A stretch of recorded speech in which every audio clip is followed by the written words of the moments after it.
在浪漫奇幻的傳說故事裡，似乎存在着某種鐵律，無論你附身成了誰，最終都會獲得幸福的結局。哪怕你成為了惡女，或是毫不起眼的配角，最終都會逆襲，成為主角，走向圓滿。起初，男主角或許會因為誤會而厭惡女主角，但最終他總會墜入愛河，傾盡全力去守護她。然而我卻是個例外。暗紅色的血跡在視線中蔓延，冰冷的刀尖滴落着鮮紅。在死寂的黑暗中，一個聲音帶着令人戰慄的笑意響起：“你就那麼想逃跑嗎？”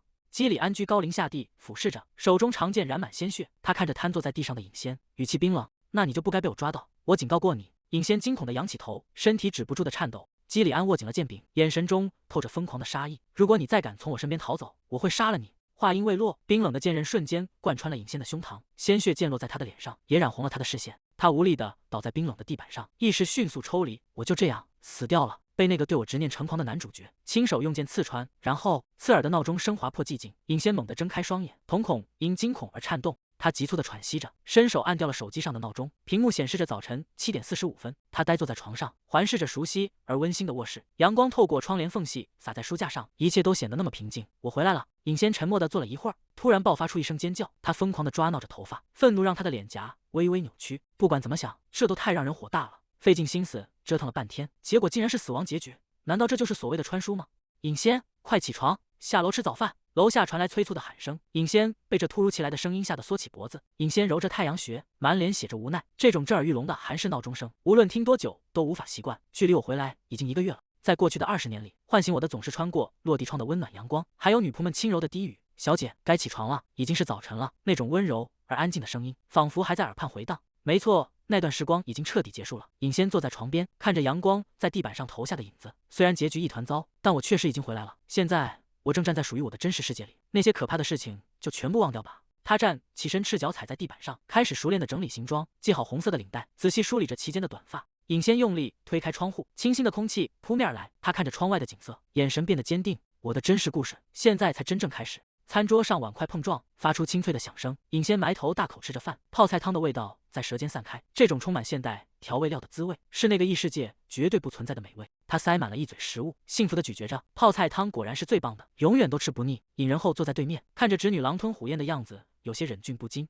你以前吃飯總是挑挑揀揀的，怎麼現在吃得這麼香？尹仙，你最近這段時間簡直就像變了個人一樣。尹仙正喝着湯，聞言猛地一驚，差點嗆到：“啊，我嗎？”他在心裡默默嘀咕，那是因為我在另一個世界生活了整整20年，世界都毀滅2次了。尹仙放下空碗，推開椅子站起身，我吃飽了，叔叔，我去上學了。他背起紅色的雙肩包走向玄關，尹仁厚跟在身後，看着他穿鞋的背影，眼神裡透着擔憂。尹仙，你真的沒問題嗎？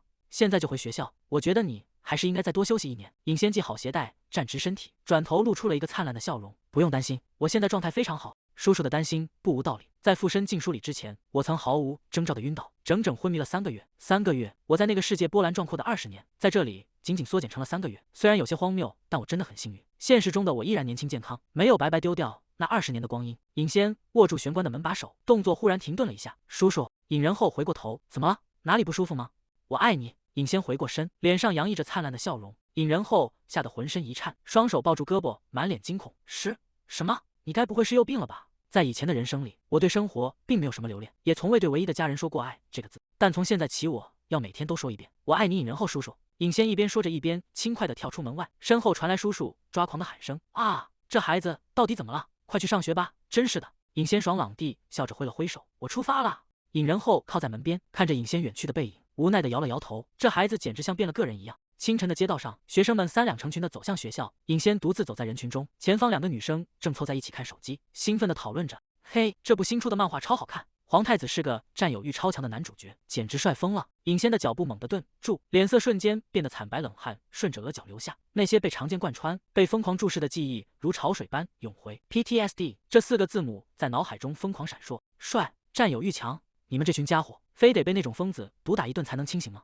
尹仙低着頭，快步走過，嘴裡不停地小聲咒罵：“我要燒掉全國所有的浪漫奇幻小說，所有的執念男主角都該被火化。”就在他憤憤不平的時候，肩膀突然被人從後面重重一拍。“嘿，尹仙，好久不見啊！”尹仙嚇得整個人跳了起來。“聽說你之前病得很重，我真的很擔心你呢。”還沒等尹仙回應，幾個女生就圍了上來，看似親昵地攬住她的肩膀。其中一個戴着口罩的女生正舉着手機，發出一陣刺耳的笑聲：“哎呀，你们看金嘉賓在幹嘛啊？我差點忘了，在這個世界裡，我也不是什麼備受寵愛的主角。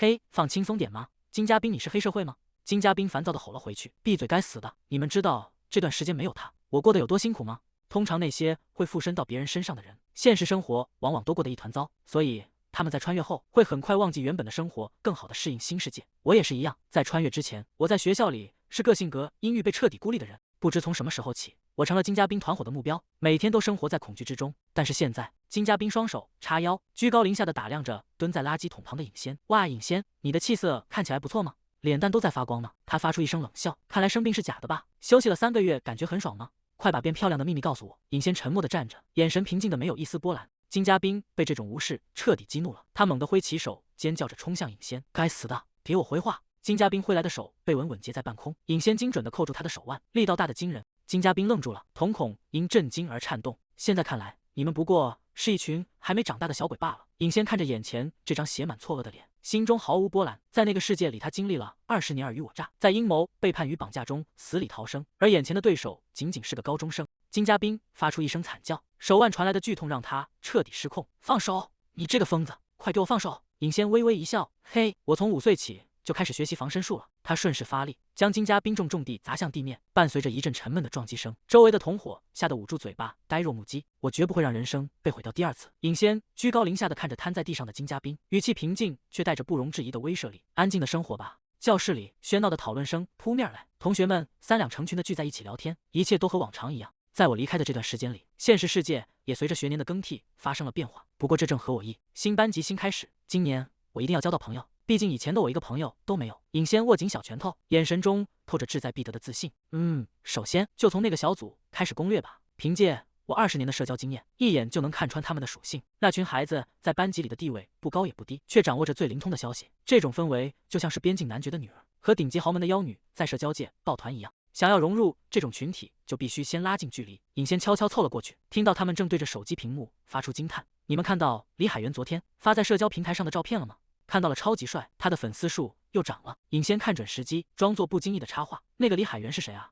空氣瞬間凝固，女生們停下交談，像看外星人一樣盯着他。“你是開玩笑的吧？你竟然不知道李海源？他可是我們班的呀！啊，你是今天剛病愈回校的吧？難怪。不過李海源從高1開始就很出名了，你真的不知道？”尹仙有些無奈地抓了抓頭髮乾，笑着回應：“到底是什麼樣的人能出名成這樣？”他在心裡默默吐槽，試着去異世界生活20年看看吧，你還能記得住同學的長相才怪。李海源就是學校裡的名人，長得帥，家裡還有錢。最不可思議的是他的性格也超級好，簡直是個天使。女生們越說越興奮，甚至連其他學校的學生都會專門跑來看他。尹仙尷尬地隨聲附和：“啊，原來是這樣，我都不知道學校裡還有這麼帥的人。”就在這時，教室後門被推開，發出一陣沉悶的聲響。原本喧鬧的教室瞬間安靜了1秒，隨即爆發出一陣更熱烈的歡呼。“快看，是海源！海源來了！”說曹操道，他今天的臉蛋也在發光呢。尹仙順着眾人的目光看去，整個人卻如遭雷擊般僵在原地。瘋了，這簡直是瘋了！海源早安，海源你好呀！同學們紛紛圍了上去，熱情地打着招呼。那個高挑的身影穿過人群，每一步都像是踩在尹仙的心尖上。不可能，這絕對不可能！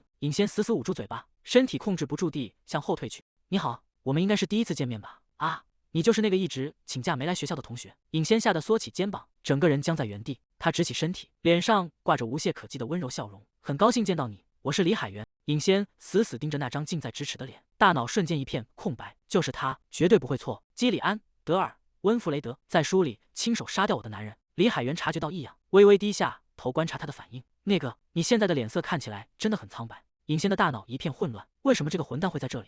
記憶的碎片在腦海中瘋狂炸裂。他在他耳邊低語：“如果這一生我們沒有緣分，那麼下一世我們一定會再見。你永遠無法逃脫我的伊內斯。”那冰冷的聲音在腦海中炸裂。尹仙猛地睜大雙眼：“不要！”李海源被他突如其來的反應嚇了一跳。“你還好嗎？”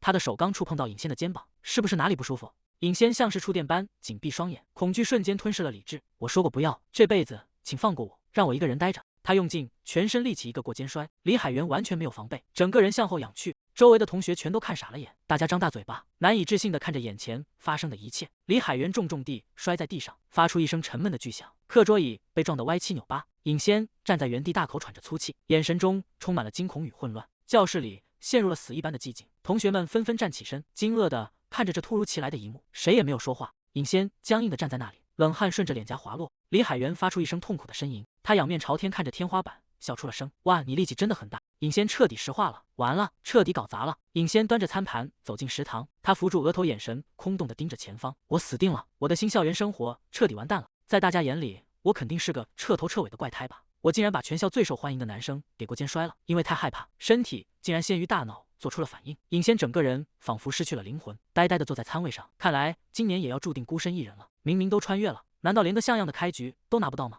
就在這時，一個清脆的聲音打斷了他的沉思：“嗨，我可以坐你旁邊嗎？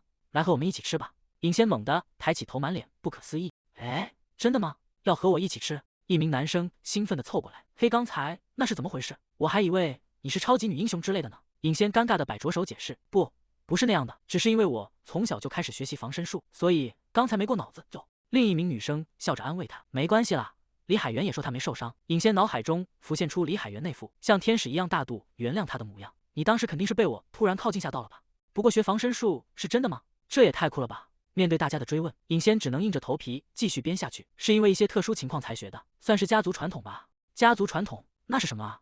哈哈，所以你還会其他的招式嗎？當然，等會兒要我展示給你們看嗎？大家爆發出一陣哄笑。哦，太棒了，敏珠，你來當那個實驗對象吧。尹仙看着眼前熱鬧的場景，嘴角不自覺地微微上揚，這種感覺真好。已經多久了沒有像這樣和朋友們正常的聊天了？伊內斯緊緊握着手中的裁紙刀，聲音顫抖着嘶吼：“別靠近我！我說了不准再靠近我！”他步步後退，直到脊背撞上冰冷的牆壁。如果你再敢往前走一步，我就殺了你！基里安停下腳步，他敞開着襯衫領口，露出結實的胸膛。面對威脅，他不僅沒有退縮，反而發出一聲輕蔑的冷笑。他猛地跨步上前，瞬間逼近到伊內斯面前，大手死死扣住他握刀的手腕。伊內斯，抖成這樣，你到底打算怎麼刺向我？需要我幫你一把嗎？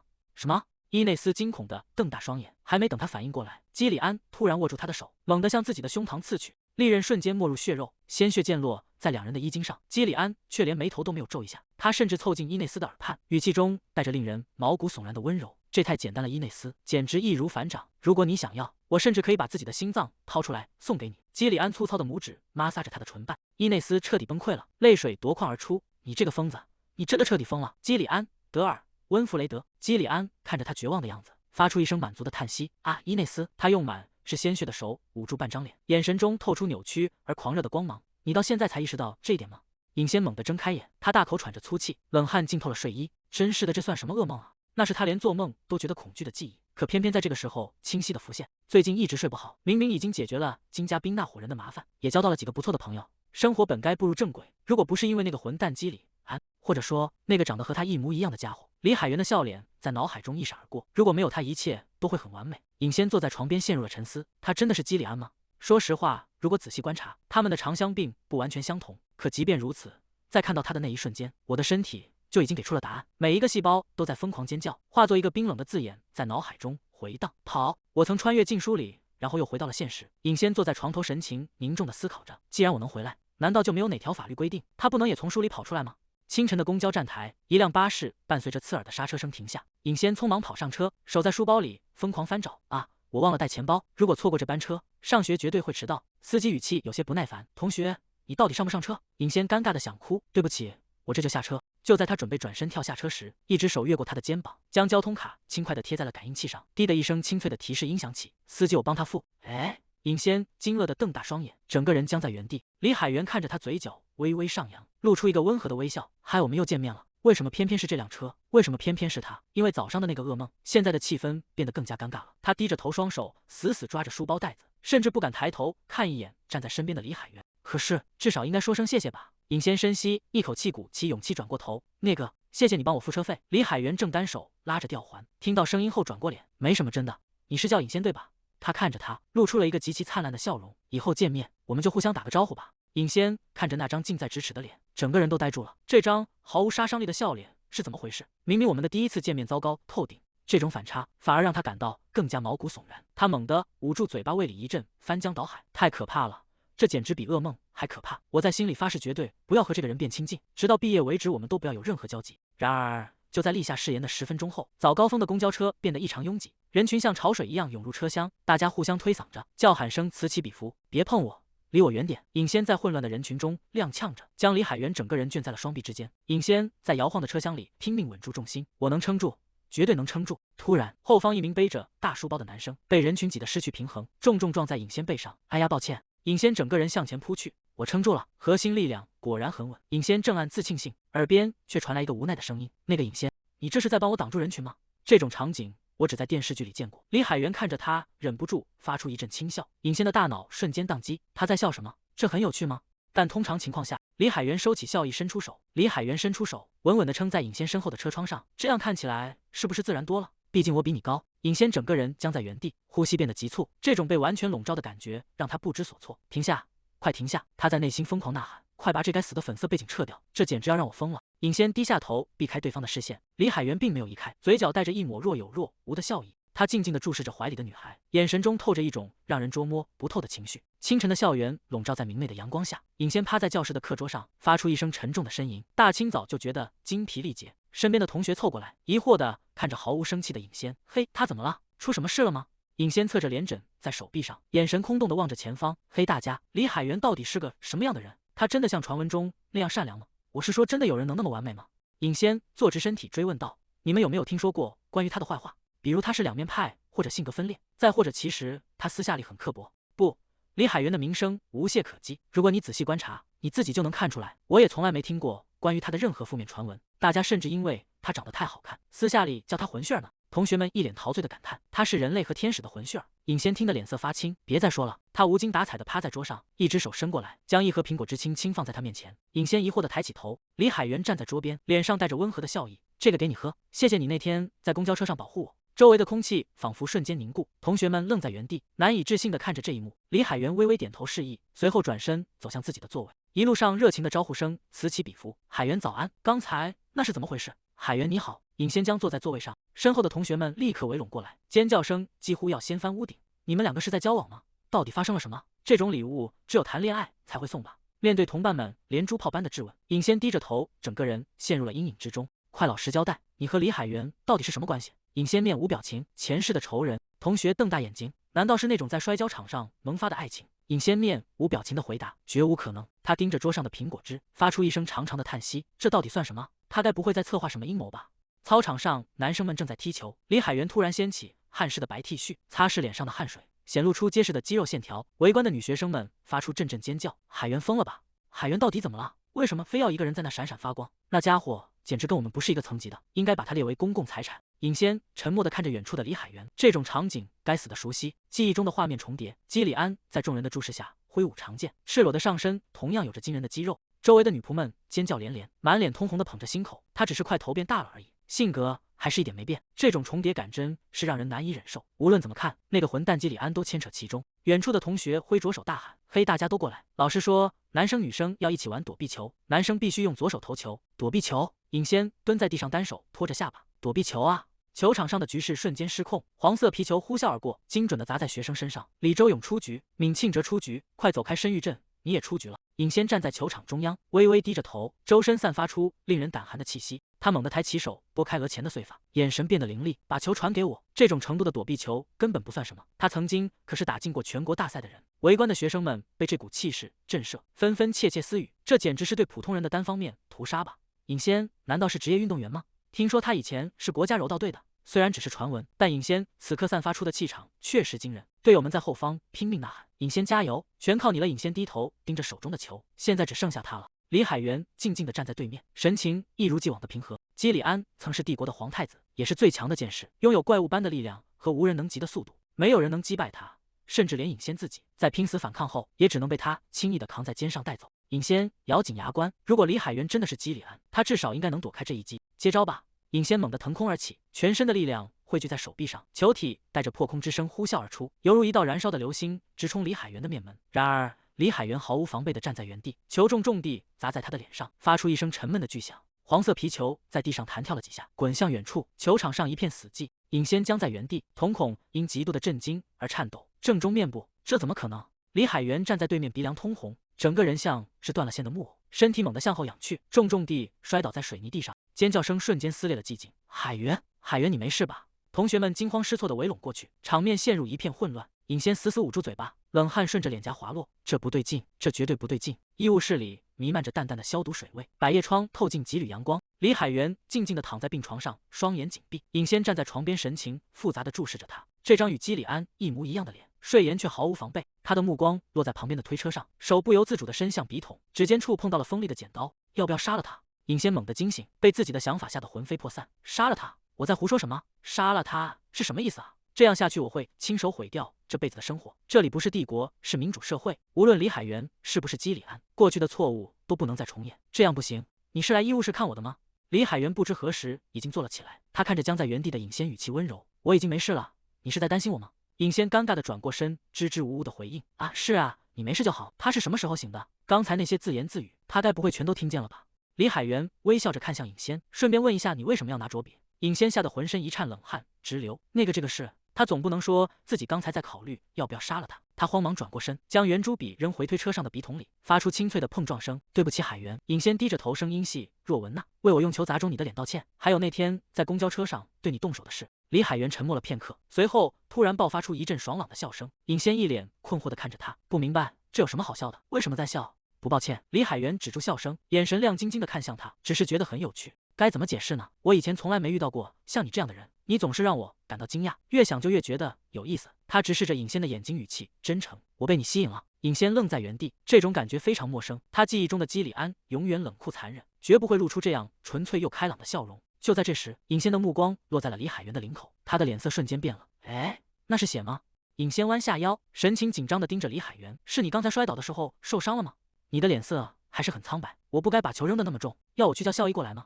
李海源沒有回答，他的身體突然晃動了一下，整個人向前倒去，額頭的抵在尹仙身前。抱歉。李海源的聲音悶悶地傳來，帶着一絲虛弱，只是突然覺得有點暈。他是不是傷得很重？可是這距離是不是太近了？他緩緩抬起頭，目光清澈地注視着尹仙。從現在開始，我可以經常去找你聊天嗎？我們做朋友吧。尹仙徹底呆住了，大腦一片空白。尹仙獨自站在走廊裡，低着頭陷入了沉思。沒錯，大家說的對，李海源確實很善良，而且完全無害。他甚至在被球砸中之後，還能露出那種無懈可擊的溫柔笑容，簡直是個頂級的好人。既然如此，為什麼會感覺這麼彆扭？讓我們做朋友吧。李海源的聲音在耳邊回盪，那語氣聽起來並不奇怪，甚至非常自然。可是記憶的閘門被瞬間衝開，他驚訝地捂住嘴巴，看着眼前那個渾身髒兮兮的小男孩。你在吃什麼啊？天奶看起來好髒，來我家吧，我會給你喝熱乎乎的可可。你願意和我做朋友嗎？那個手裡攥着樹枝的男孩抬起頭，眼神空洞而深邃。那些話正是他在另一個世界第一次見到基里安時親口對他說的。剛傳輸到這裡的時候，生活還算平靜。作為一個普通公爵家的女兒，我既不是小說裡的女主角，似乎也不會和那個殘暴的皇太子產生什麼交集。直到那個瘦小又落魄的孩子出現在我家的花園裡，來喝了這個，是可可。男孩坐在華麗的椅子上，雙手捧着茶杯。基里安盯着手裡的杯子，神情充滿戒備。他小心翼翼地抿了一口，整個人像受驚的小貓一樣緊繃着。快喝喝看，沒什麼奇怪的東西。他現在的樣子簡直就像一隻無家可歸的小流浪貓。基里安又喝了一大口，原本暗淡的眼睛瞬間亮了起來。他坐在寬大的椅子上，捧着杯子，喝得停不下來，甚至發出了滿足的聲音。真可愛啊，很好喝，對吧？基里安猛地放下杯子，雙手交叉抱在胸前，再次擺出一副生人勿近的架勢。看來想要和他變親近，還需要一點時間。就在這時，房門被猛地推開，女僕驚慌失措地衝了進來。天哪，小姐，您到底帶了什麼東西回來？她回過頭，理所當然地回答：哦，一隻貓，我在花園裡撿到的。女僕瑪麗安驚恐地捧住臉，如果公爵大人知道了，他會暈過去的，最後挨罵的人肯定是我。他打量着坐在椅子上的基里安，他看起來就像剛從戰場上流落出來的孤兒，我會把他送到孤兒院去。瑪麗安不由分說地走上前，一把抓住了基里安的手腕。好了，跟我走吧。基里安猛地掙扎起來，不，我不想去。瑪麗安露出驚訝的神色，這孩子力氣怎麼這麼大？基里安低着頭，聲音細小卻倔強，我不想去孤兒院。他走上前，擋在了他們中間。那個瑪麗安，我會去跟父親談談的，我想和這個孩子做朋友。瑪麗安難以置信地大叫起來，什麼天啊，您為什麼要撿個孤兒回來？基里安愣住了，他抬起頭，呆呆地看着擋在自己身前的背影。現在回想起來，那時候的我真是太天真了，竟然真的以為自己撿到了一隻貓。當他還是一隻心被黑掉的兇狠小老虎時，這一次我絕對不會就這麼算了。他眼神變得堅定，一定要徹底查清楚李海源到底是個什麼樣的人。1個月後，陽光灑在校園建築上，尹仙背着紅色雙肩包走在通往學校的路上。這1個月以來，他一直在暗中觀察李海源。至於觀察的結果，第一，善良，李海源蹲在路邊，溫柔地撫摸着流浪貓；第二，積極主動，當老師詢問誰能幫忙跑腿時，他總是第一個高高舉起手；第三，社交能力滿分。午餐時間，他總是被同學們簇擁在中間，大家一起去踢球吧，一定要贏過3班。他簡直完美的讓人惱火。這個李海源和記憶裡的基里安完全不同，基里安性格惡劣、自私自利，社交能力更是零。可正是因為他表現得如此截然相反，反而讓尹仙覺得更加可疑，就像是在拼命證明自己絕對不是那個人一樣。尹仙走在街道上，正陷入沉思，身後突然傳來一個清朗的聲音：“嘿，尹仙！”尹仙嚇得全身一顫，猛地縮起肩膀：“啊，嚇死我了！”李海源不好意思地撓了撓頭：“哈哈，抱歉嚇到你了。”尹仙看着眼前的李海源，這種耀眼的感覺真讓人無法適應。李海源打量着他，突然開口：“對了，尹仙，今天是着裝檢查日，你沒繫領帶。”尹仙猛地僵住，糟糕！聽說今天負責巡查的老師特別嚴，這下死定了。正當他陷入慌亂時，一只手伸到了他的面前，李海源修長的手指解開了自己的紅色領帶，遞了過來。要用我的領帶嗎？尹仙愣了半晌，連忙擺手拒絕。什麼？不用了，那你怎麼辦？李海源露出一個燦爛的笑容，周身仿佛自帶光芒。沒關係，就算被抓到，老師應該也會放過我的。尹仙無言以對。確實，這家伙可是老師們最寵愛的學生，這種無法反駁的事實反而讓他更生氣了。李海源依然舉着領帶，等待他的回應。看吧，他的善良簡直過頭了，甚至到了讓人無語的地步。尹仙低下頭，避開他的視線。李海源，真的沒關係，我不繫領帶也沒事。你看。李海源站在原地，有些困惑地看着他。他猛地轉身朝着學校的圍牆衝刺，動作敏捷地踩上牆磚，縱身一躍，雙手死死扣住圍牆上方的鐵欄杆。他雙臂發力，整個人輕盈地翻過柵欄，穩穩地落在圍牆頂端，居高臨下地看着下方的李海源。我從哪裡都能進去。李海源仰起頭，驚訝地張大了嘴巴。哇，尹仙，你是怎麼做到的？你剛才的樣子簡直太帥了，像個男孩子一樣。尹仙坐在圍牆邊緣，低頭看着他，露出一絲得意的神情。李海源注視着他，眼神變得有些深邃。尹仙，我也要上去嗎？尹仙愣了一下，什麼？還沒等他反應過來，李海源已經伸手扣住了圍牆邊緣，發出一聲悶響。喂，小心點！他居然真的要爬上來！李海源吃力地向上攀爬，身體因為用力而微微顫抖。突然，他的腳下一滑，整個人失去了平衡。哎！李海源發出一聲驚呼，雙手脫離了欄杆，像斷了線的風筝一樣向後倒去。他重重地摔在地上，發出一聲沉悶的撞擊聲。尹仙低頭看着摔在地上的李海源，陷入了沉默。李海源揉着後腦勺，笑了起來，真丟臉。看來這事沒想象中那麼簡單。尹仙看着他狼狽的樣子，終於忍不住笑出了聲。噗！李海源愣住了，他抬起頭，呆呆地望着圍牆上的女孩。尹仙笑得彎下了腰，清脆的笑聲在清晨的街道上回盪。李海源，你到底在幹什麼啊？李海源看着他燦爛的笑臉，有些無奈的開口：“尹仙，你笑得也太誇張了吧？”抱歉，我不笑了。尹仙努力憋着笑，心裡卻感到一種前所未有的暢快。能看到基里安那張臉演這種滑稽劇，這輩子真是值了。他扶着欄杆，心情漸漸平靜下來。仔細想想，在這一世，我竟然能用這種眼神看着李海源。尹仙看着他，輕聲開口：“李海源，你知道嗎？曾經我總是不得不仰視你。”記憶的碎片在腦海中裂開。基里安居高臨下地站着，而他跌坐在冰冷的地板上，只能卑微的抬頭看着那個冷酷的身影。尹仙收回思緒，看着眼前坐在地上的李海源。現在這樣俯視你的感覺真的很不錯。李海源愣住了，臉上寫滿了困惑。啊，真的嗎？那以後我站在你身邊的時候，是不是應該稍微彎着點膝蓋？我希望你真的不是基里安，但如果這一切都只是你演出來的一場完美戲剧。尹仙看着他那副認真的樣子，李海源，那你最好不要背叛我。尹仙撐着臉頰，露出一抹意味深長的微笑。那就請你千萬不要被我抓到破绽。直到最後，下課鈴聲響起，老師站在講台上，隨堂測驗的結果出來了，班長把卷子發下去，記住這些成績都快計入你們的平時分。期中考試也快到了，大家都打起精神來。在尹仙平靜的現實生活中，危機終於降臨了。他雙手顫抖地接過試卷，看着上面的分數，這些分數是認真的嗎？在異世界生活了20年後，他早就把這裡的課程忘得一乾二淨。旁邊的同學湊了過來：“哦，尹仙，你的分數真是小巧又珍貴啊。”尹仙無力地趴在課桌上，發出一聲長嘆：“我是不是該開始準備考體校了？我對體力活還是挺有自信的，現在放棄還太早了，離考試還有整整1年呢。雖然以這個分數想考體校也很難就是了，不如試試加入學習小組，怎麼樣？”尹仙抬起頭，眼角還掛着淚痕。學習小組現在流行按科目組建學習小組，大家周末匯聚在一起複習。尹仙托着腮陷入了沉思。既然要嘗試，那就試試看吧。既然要做的話，不如和李海源一起怎麼樣？尹仙猛地直起身子，一臉驚愕：“什麼？為什麼突然提到李海源？”女同學指着不遠處正和別人交談的李海源，理所當然地解釋：“海源可是我們班的第1名啊，而且聽說他從不去補習班，全靠自學，這簡直太完美了。”另一名女同學也興奮地隨聲附和：“我同意，況且海源之前還請你喝過飲料呢。你們一起學習，說不定還會發生點別的什麼，比如浪漫的事。”看着朋友們越說越離譜，甚至開始手舞足蹈的幻想，尹仙一臉無奈地打斷了他們：“別再亂說了。”他深深地嘆了一口氣，揉着太陽穴。雖然那些調侃很荒唐，但為了提高成績，確實的做點什麼了。尹仙悄悄側過頭，視線越過課桌，看向那個坐在窗邊正溫和微笑的李海源。李海源察覺到了視線，轉過頭正對上尹仙的目光，他露出燦爛的笑容。尹仙猛地縮回身子，心跳漏了一拍，嚇死我了！為什麼他總是笑得這麼毫無防備？大清早的那天，他站在高處的圍欄邊向下望去。海源，不要背叛我！李海源仰起頭望向高處的他，我不會的，尹仙，我永遠不會背叛你。真是的，尹仙摇了摇頭，他根本不知道我在說什麼。算了，別再想了，尹仙，海源就是海源，現在最要緊的是解決現實世界的危機。尹仙哼着小曲，走在安靜的走廊上，心情似乎輕快了不少。真有趣，他拎着一個巨大的藍色垃圾桶，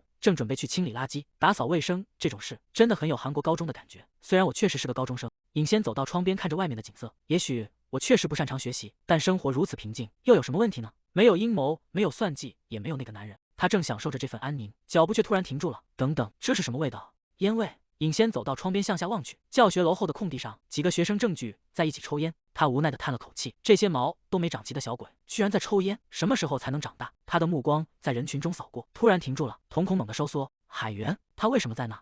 難道他被那些不良少年纏上了？這不合理，那些家伙通常不會去招惹優等生。下方的空地上，李海源站在那群抽煙的學生中間，他沒有笑，神情冷淡的讓人陌生。一直以來，他總是笑得那麼溫柔，原來他也會露出這種表情，讓尹仙感到一陣寒意。那是基里安。每當基里安露出這種表情的時候，就意味着殺戮開始了。尹仙死死扣住窗台，指尖因為用力而泛白。難道說他終於要露出真面目了嗎？不行，絕對不能讓這種事發生！我必須去救他！尹仙猛地轉身在走廊上飛奔。如果海源真的是基里安，那些不良少年就死定了。他氣喘吁吁地跑到樓下，躲在牆角後，小心翼翼地探出頭觀察。空地上，幾個高大的男生正圍着李海源，其中一人手裡晃動着幾張鈔票。海源，我的好朋友海源，你就只有這麼點錢嗎？旁邊的人發出一陣哄笑，別這樣，搞得好像你在勒索他一樣。就是說啊，你怎麼能這樣對待你的好朋友呢？一個蹲在地上的男生吐出一口煙，盯着李海源腳上的鞋。哇，海源，這雙鞋很貴吧？還是限量版？能不能讓我試穿一下？或者像上次那樣，直接把它扔給我？這些家伙真是人渣！尹仙躲在牆角，緊張地注視着前方。萬一海源在這裡爆發了怎麼辦？不良少年伸手搭在李海源的肩膀上，笑得不懷好意。我的好朋友海源，幹嘛露出那種表情？我們又不會吃了你。李海源猛地揮手，甩開了對方的手臂，別碰我！不良少年愣住了，看着自己被打紅的手背，你這家伙！他惱羞成怒，一把揪住李海源的衣領，你想找死嗎？我從以前開始就討厭你這種眼神，看人像看蟲子一樣。尹仙躲在暗處，心急如焚。糟糕，再這樣下去，他真的會被打的。難道劇情沒有反轉嗎？我該怎麼辦？要不要去幫他？如果海源真的只是海源，眼看那名男生的拳頭已經攥緊，正要揮向李海源，尹仙再也顧不得許多，猛地從牆角衝了出來，大喊一聲：“住手！”所有人的動作都停住了。那一群不良少年齊刷刷地轉過頭，帶頭的男生皺起眉頭，一臉困惑：“你是誰啊？”尹仙僵在原地，冷汗流了下來。糟糕，一衝動就喊出來了。對方人太多了，不行，得先找個借口把人帶走。他強撐着露出一副若無其事的表情，尷尬地打了個招呼：“你們好，同學們。”哎呀，海源，你怎麼在這兒？我們今天不是一起值日嗎？他走到李海源身邊，一把抓住他的胳膊。我還以為你偷偷跑掉了呢。尹仙一邊乾笑着，一邊用力拽着李海源往外走。不好意思啊，各位，老師找他有點急事，我就先帶他走了。帶頭的男生看着兩人離去的背影，一臉茫然，這到底是怎麼回事？尹仙低着頭死死拽着李海源的衣袖，心裡不停地祈禱：拜托了，千萬別追上來，就這樣讓我把他帶走吧。尹仙身後卻傳來一個熟悉的聲音：你好啊，我們又見面了。金嘉賓正雙手抱胸站在不遠處，臉上掛着挑釁的笑容。金嘉賓，你怎麼會在這裡？金嘉賓歪了歪頭，語氣輕慢：我本來也打算去找你的，看來你還沒清醒過來啊。他看向那幾個圍堵李海源的男生，一臉嫌棄：上次我只是被嚇到了，沒能好好收拾他。你們在幹什麼？就這麼讓他走了？金嘉賓指着尹仙和李海源，抓住他們。幾個男生立刻圍了上來，擋住了去路。尹仙嘆了口氣，擋在李海源身前。海源，等一下。其中一名男生伸手搭在尹仙的肩膀上，語氣囂張：喂，你不能就這麼隨隨便便帶走我們的朋友。他猛地抬起手，死死扣住對方的手腕。尹仙順勢轉身，一個利落的过肩摔，將高大的男生狠狠砸在地上。沉悶的撞擊聲響徹空地，男生痛苦地蜷縮在地上，發出一聲悶哼。尹仙拍了拍手，看着倒在地上的男生：一個女孩怎能有什麼力氣呢？就讓她走吧。金嘉賓氣急敗壞地尖叫起來：抓住她，好好抓住她，她只是個女生而已。尹仙嘆了口氣，真沒辦法，本來不想把事情鬧大的。海源還沒等李海源反應過來，一只手突然緊緊扣住了他的手腕。尹仙猛地發力，拽着他衝出重圍，跑！尹仙彎下腰，雙手撐在膝蓋上，劇烈地喘息着。剛才那場突如其來的奔跑讓他精疲力竭。對不起，突然就這樣跑起來。他閉上眼睛，試圖平復紊亂的呼吸，額頭滲出細密的汗珠。即便是我赤手空拳對付那麼多人，也會很麻煩。尹仙猛地意識到自己的手正被李海源緊緊握着，他驚叫一聲，像是觸電般甩開了對方的手，動作大得有些滑稽，氣氛陷入了尷尬的沉默。尹仙局促地舉着手，眼神飄忽：對不起，沒經過允許就抓了你的手。李海源站在原地，低頭看着自己空落落的手掌，指尖似乎還殘留着剛才的溫度。他抬起頭，目光落在尹仙身上：尹仙，你能再牽一次我的手嗎？尹仙愣住了，有些不可置信地看向李海源。什麼？他看向李海源，發現他的手正在微微發抖，他的臉色看起來也很蒼白。李海源，尹仙捂住嘴巴，心中滿是驚訝。原來你是真的在害怕，雖然不確定他是不是在演戲，但那副樣子看起來確實很可憐。尹仙嘆了口氣，我也經歷過這種事，所以沒辦法裝作不知道。他猶豫着伸出手，指尖輕輕觸碰李海源的手背，隨後慢慢握住了他的手。這樣可以嗎？李海源低頭看着兩人交疊的手，眼神微微閃動。謝謝，我覺得心情平靜了一些。尹仙，如果你有時間的話，能聽聽我的故事嗎？為什麼他還在抓着我的手？尹仙偷偷斜過眼看向李海源，他的手確實還在微微顫抖。難道他的角色設定是那種體弱多病的美少年嗎？李海源垂下眼簾，真相是我已經受他們折磨很久了。學期開始的時候，他們主動要求和我做朋友，我就答應了。他停頓了一下，聲音聽起來有些落寞。是我太天真了，我真的以為我們正在成為朋友，但他們不停地向我索取，只要事情不如他們的意，他們就会咒罵我，甚至動手。李海源看向遠處的笑道：“我沒有可以傾訴這些的朋友，也不想讓父母知道這件事，你能幫我保守這個秘密嗎？”尹仙看着他點了點頭：“哦，當然別擔心，這種感覺我也很清楚。向親近的人傾訴總是很難。”尹仙蜷縮在角落裡，想起自己也曾因為擔心叔叔傷心而選擇獨自忍受。他從未想過李海源也會有這樣的故事。果然不能只憑外表去評判一個人。李海源性格這麼好，家裡條件似乎也不錯，那些霸凌者大概就是因此才盯上他的。他轉過頭注視着身邊的少年。李海源，要我幫你嗎？李海源抬起頭，眼中透出一絲驚訝。尹仙握住他的手，認真的提議：“說實話，以你的體格，只要掌握一點技巧，他們就沒法隨便欺負你了。如果實在不行，我也可以像剛才那樣帶你逃跑。”他原本想盡可能避免捲入麻煩，但比起麻煩，知道真相卻假裝視而不見，更讓他感到不安。也許盡快把這件事解決掉才是最好的選擇。尹仙，謝謝你，聽到你願意幫我，我真的很安心。尹仙有些不好意思的抓了抓後腦勺，嘿嘿，鬆了一口氣嘛。李海源垂下眼簾，目光落在兩人依然緊握的手上，他的眼神在陰影中顯得有些晦暗不明。你果然還是無法丟下可憐的東西不管啊！夕陽西下，街道被染成了橘紅色。李海源走在回家的路上，低頭摆弄着手機，屏幕上显示着他與尹仙的聊天界面。就在這時，身後傳來一個熟悉的聲音：“喂，李海源，我有話跟你說。”金嘉賓雙手抱胸，快步走上前來，他皺着眉頭量着李海源：“你今天怎麼回事？真的很奇怪，搞得好像我們搶劫了你一樣。”李海源沒有停下腳步，背對着金嘉賓繼續向前走。“是你自己接受了那些提議記得嗎？當初我告訴你不要對那些家伙唯命是從的時候。”嘉恩啊！金嘉賓氣得滿臉通紅，猛地拔高了音量：“是嘉賓，該死的！”李海源停下腳步：“我不知道你在說什麼，我是真心想和你們做朋友的，因為我把你們當成朋友。但難道不是你們先越界的嗎？我對你們足夠友善，而你們卻不知道適可而止。”哈！金嘉賓愣在原地，難以置信地看着他。你打算就這樣扭曲事實嗎？他簡直要瘋了！明明是這家伙先主動接近他，還表現得像個軟柿子一樣任人拿捏，現在居然反咬一口。李海源曾笑着把昂貴的東西遞給同伴，燦熙，這個你想用嗎？我不再用它了。同伴驚喜地接過，哇，這不是超貴的嗎？抱歉啊，那我就不客氣了。金嘉賓當時還衝過去替他出頭，你們這些乞丐快滾開，別再煩李海源了，到此為止吧。金嘉賓看着李海源離去的背影，心中滿是不甘，我費了那麼大勁才接近他，不能就這樣結束。他對着那個背影喊道：“你看起來和尹仙很親近啊。”李海源的腳步猛然停住，他微微低頭，側臉隱藏在陰影中，神情變得陰沉而危險。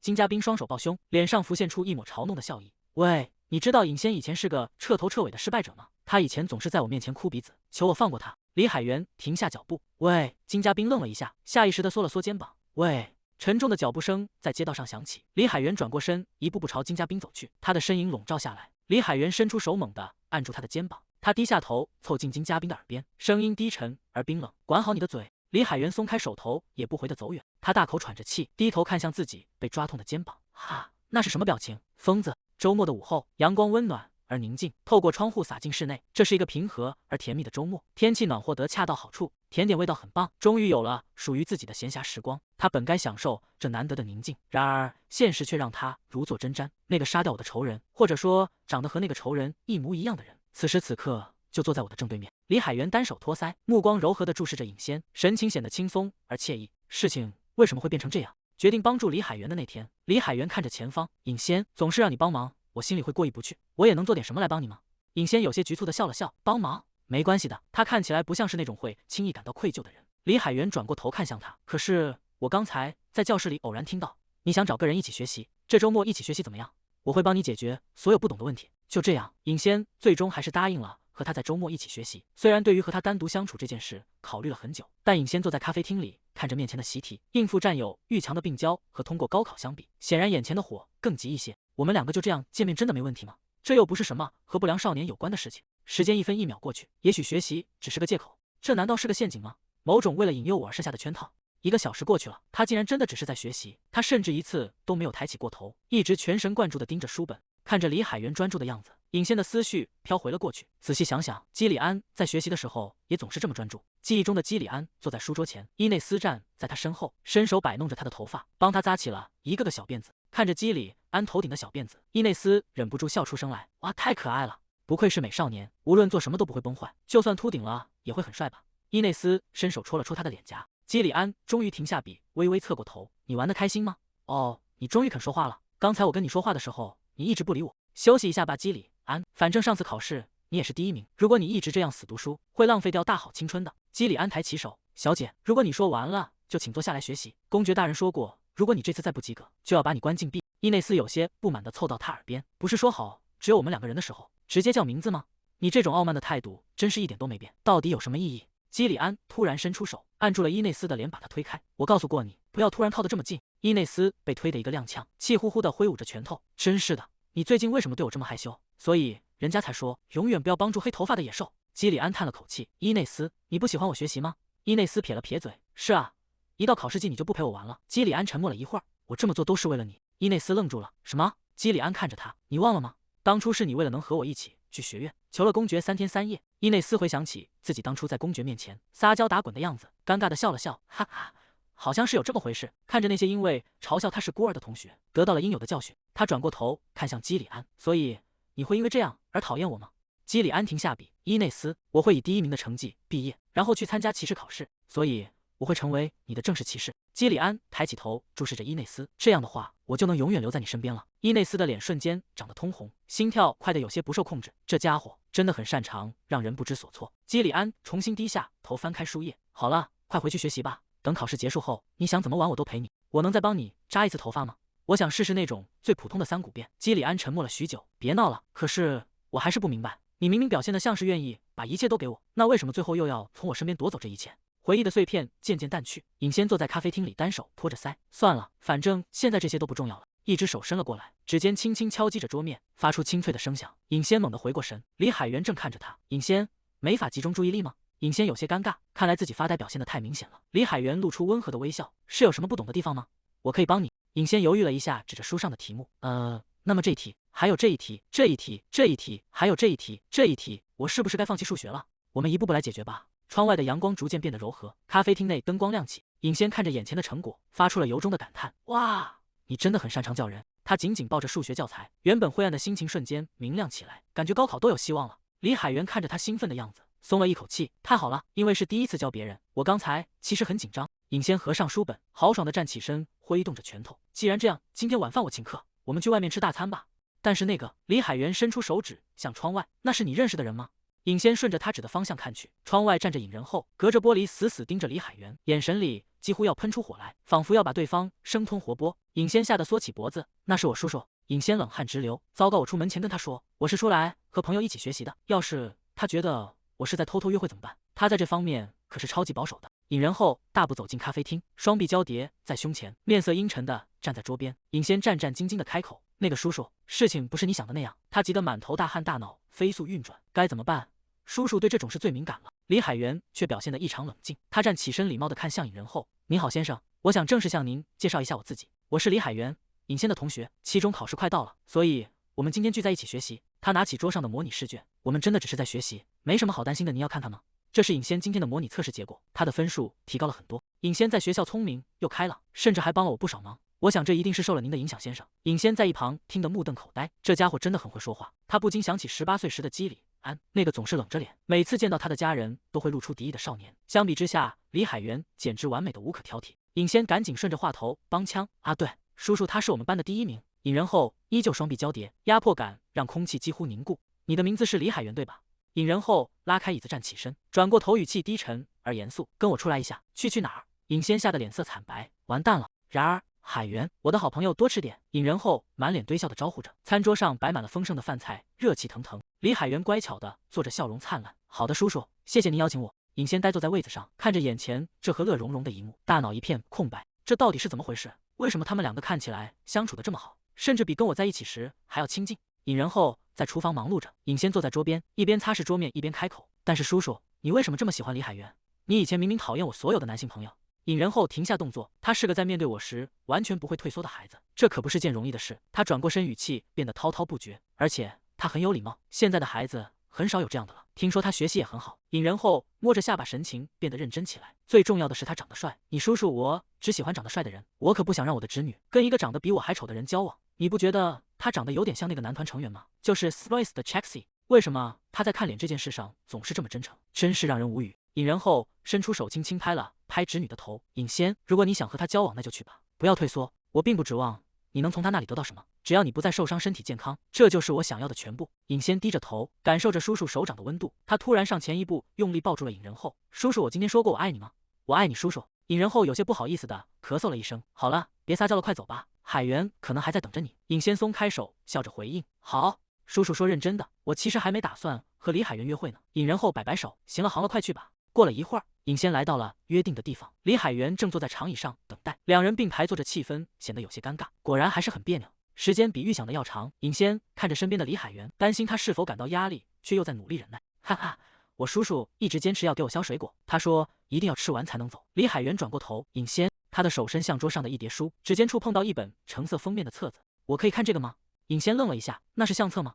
當然可以，你看吧，不過裡面沒什麼特別的東西，叔叔肯定又是把它拿出來看，然後忘了收回去。李海源翻開相冊，第一頁是扎着雙馬尾的尹仙，懷裡緊緊抱着一只兔子玩偶，笑得燦爛，這真的太可愛了。他指着照片問：這時候你幾歲？照片裡的尹仙騎在尹仁厚的肩膀上，張開雙臂歡呼：大概7歲。李海源繼續往後翻，指着另一張照片：那這一張呢？照片裡尹仁厚穿着大衣，手裡捧着一束花，身邊的尹仙圍着圍巾，依偎在叔叔身邊。那是我的小學畢業典禮，哈哈。李海源翻動着相冊，指尖劃過紙頁，發出細微的聲響。尹仙湊過去，指着其中一張照片笑了起來。啊，這張真的超級搞笑。有一次，我趁叔叔睡覺，在他臉上畫滿了塗鴉，結果他完全沒發現，就那樣出門去幹活了。但李海源沒有回應，只是專注地盯着相冊，看得非常仔細。是不是有點奇怪？相冊裡全是我和叔叔的照片。他低下頭，聲音輕了一些。我是被叔叔一手帶大的。李海源依舊沉默着，翻頁的手停了下來。尹仙開始感到局促不安，為什麼他一點反應都沒有？我是不是不該給他看這些？氣氛好像變得沉重了。就在他胡思亂想時，李海源終於開口了：你知道嗎？其實我也是和媽媽分開生活的，已經很久了，大概有10年了吧。我現在幾乎記不清她的長相了。李海源笑了笑，試圖緩解突然沉重起來的氣氛。哈哈，我是不是太突然了？總覺得一直在跟你說些沒必要的話，別覺得有壓力。他看向尹仙，看着他輕聲回應：那一定很辛苦吧？想起自己的經歷，對我來說有時候確實挺難熬的。為什麼自己以前從未想過這些？在這個世界裡，李海源就是李海源，他有屬於自己的時間，也有屬於自己的過去。即便他真的是基里安，但現在的他並不是，而我也早已不再是書裡的伊內斯。尹仙的手指在膝蓋上輕輕動了動，他告訴自己，不能再把他當成基里安來看待了。尹仙伸出手，輕輕撫摸李海源的頭髮，你成長得很好，海源，難怪我叔叔這麼喜歡你。廚房裡傳來尹仁厚的喊聲：尹仙，快來吃水果。尹仙應了一聲，我馬上回來。他起身跑向廚房，留下李海源獨自坐在房間裡。他緩緩抬起手，指尖觸碰到剛才被撫摸過的地方，臉頰泛起一陣紅暈。浴室裡水汽氤氲。李海源走出浴室，隨手抓起毛巾擦拭濕漉漉的頭髮。他赤裸着上身坐在床沿，水珠順着肌肉線條滑落。他伸出手從床頭拿起一張照片，照片裡的尹仙穿着校服，對着鏡頭比出剪刀手，笑得格外燦爛。他將照片貼在唇邊，緩緩閉上眼睛。第二天清晨，陽光灑在街道上，尹仙背着雙肩包走在去學校的路上。他低頭看着手機，手機震動了一下，是李海源發來的照片。畫面裡是一只正在撒嬌的小貓。看，我在路上遇到了一只小貓。緊接着又收到一條消息。對了，風紀老師今天在正門檢查，你帶領帶了嗎？尹仙猛地停住腳步，糟糕，我又忘記帶領帶了。走正門肯定會被抓個正着。尹仙轉過身，快步走向學校側面的圍牆，雙手扣住冰冷的鐵欄杆，用力一撐，翻身坐到了磚牆頂端。前世拼了命才練就的武藝，現在竟然淪落到只能用來翻牆。對不起，師傅，您教我這些可不是為了幹這種事的。尹仙正準備跳下圍牆，目光卻被不遠處的一幕吸引住了。那是什麼聲音？在圍牆下的陰影裡，2名學生正緊緊擁抱在一起，動作熱烈而大膽。尹仙瞪大了眼睛，下意識用手死死捂住嘴巴，心臟狂跳不止。天啊，這可是在學校裡，現在的學生都這麼瘋狂嗎？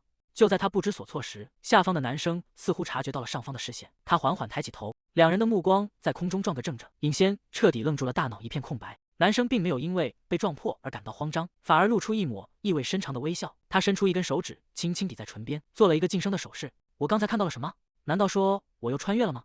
難道這次是那種奇怪的校園羅曼史，就是那種為了幾千塊錢就能隨便親吻的劇情？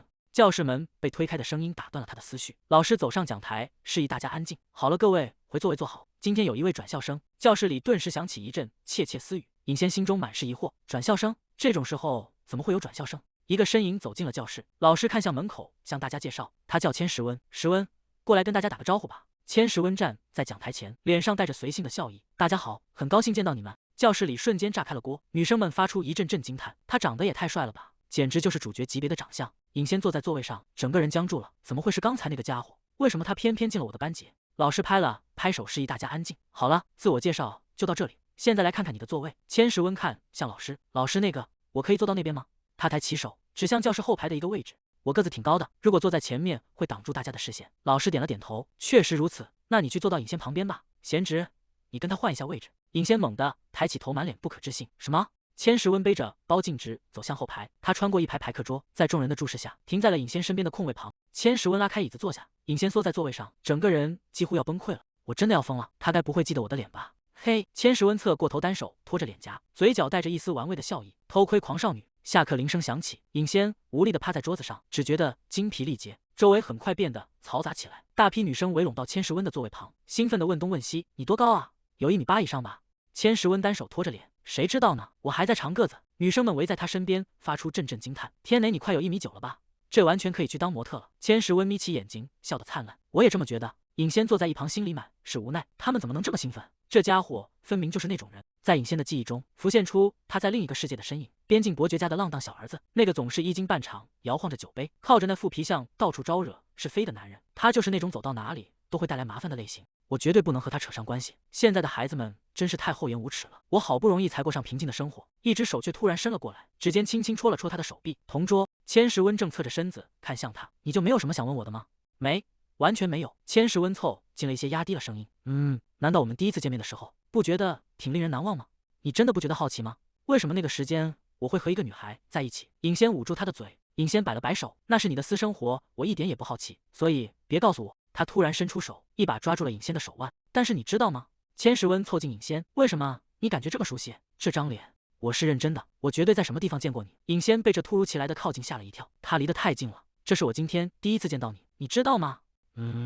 教室裡發出一聲脆響，杯子的碎片散落一地。尹仙和千石溫坐在座位上，轉頭看向聲音傳來的方向。李海源站在一旁，有些局促地抓着後腦勺。抱歉嚇到你們了吧？手滑了一下。尹仙猛地站起身，你沒事吧？尹仙看到李海源正伸手去撿碎片，急忙大喊起來：啊，你的手受傷了，為什麼要用手去撿啊？等一下我去拿掃帚。他慌慌張张地跑開。李海源低下頭看着地上的碎片，神情变得有些陰鬱。千石溫單手托着腮，目光落在李海源身上，他確實長得很帥。李海源沉默地盯着他，眼神逐漸變得深沉而冰冷。千石溫坐在座位上，身體微微一僵，他剛才是在瞪我嗎？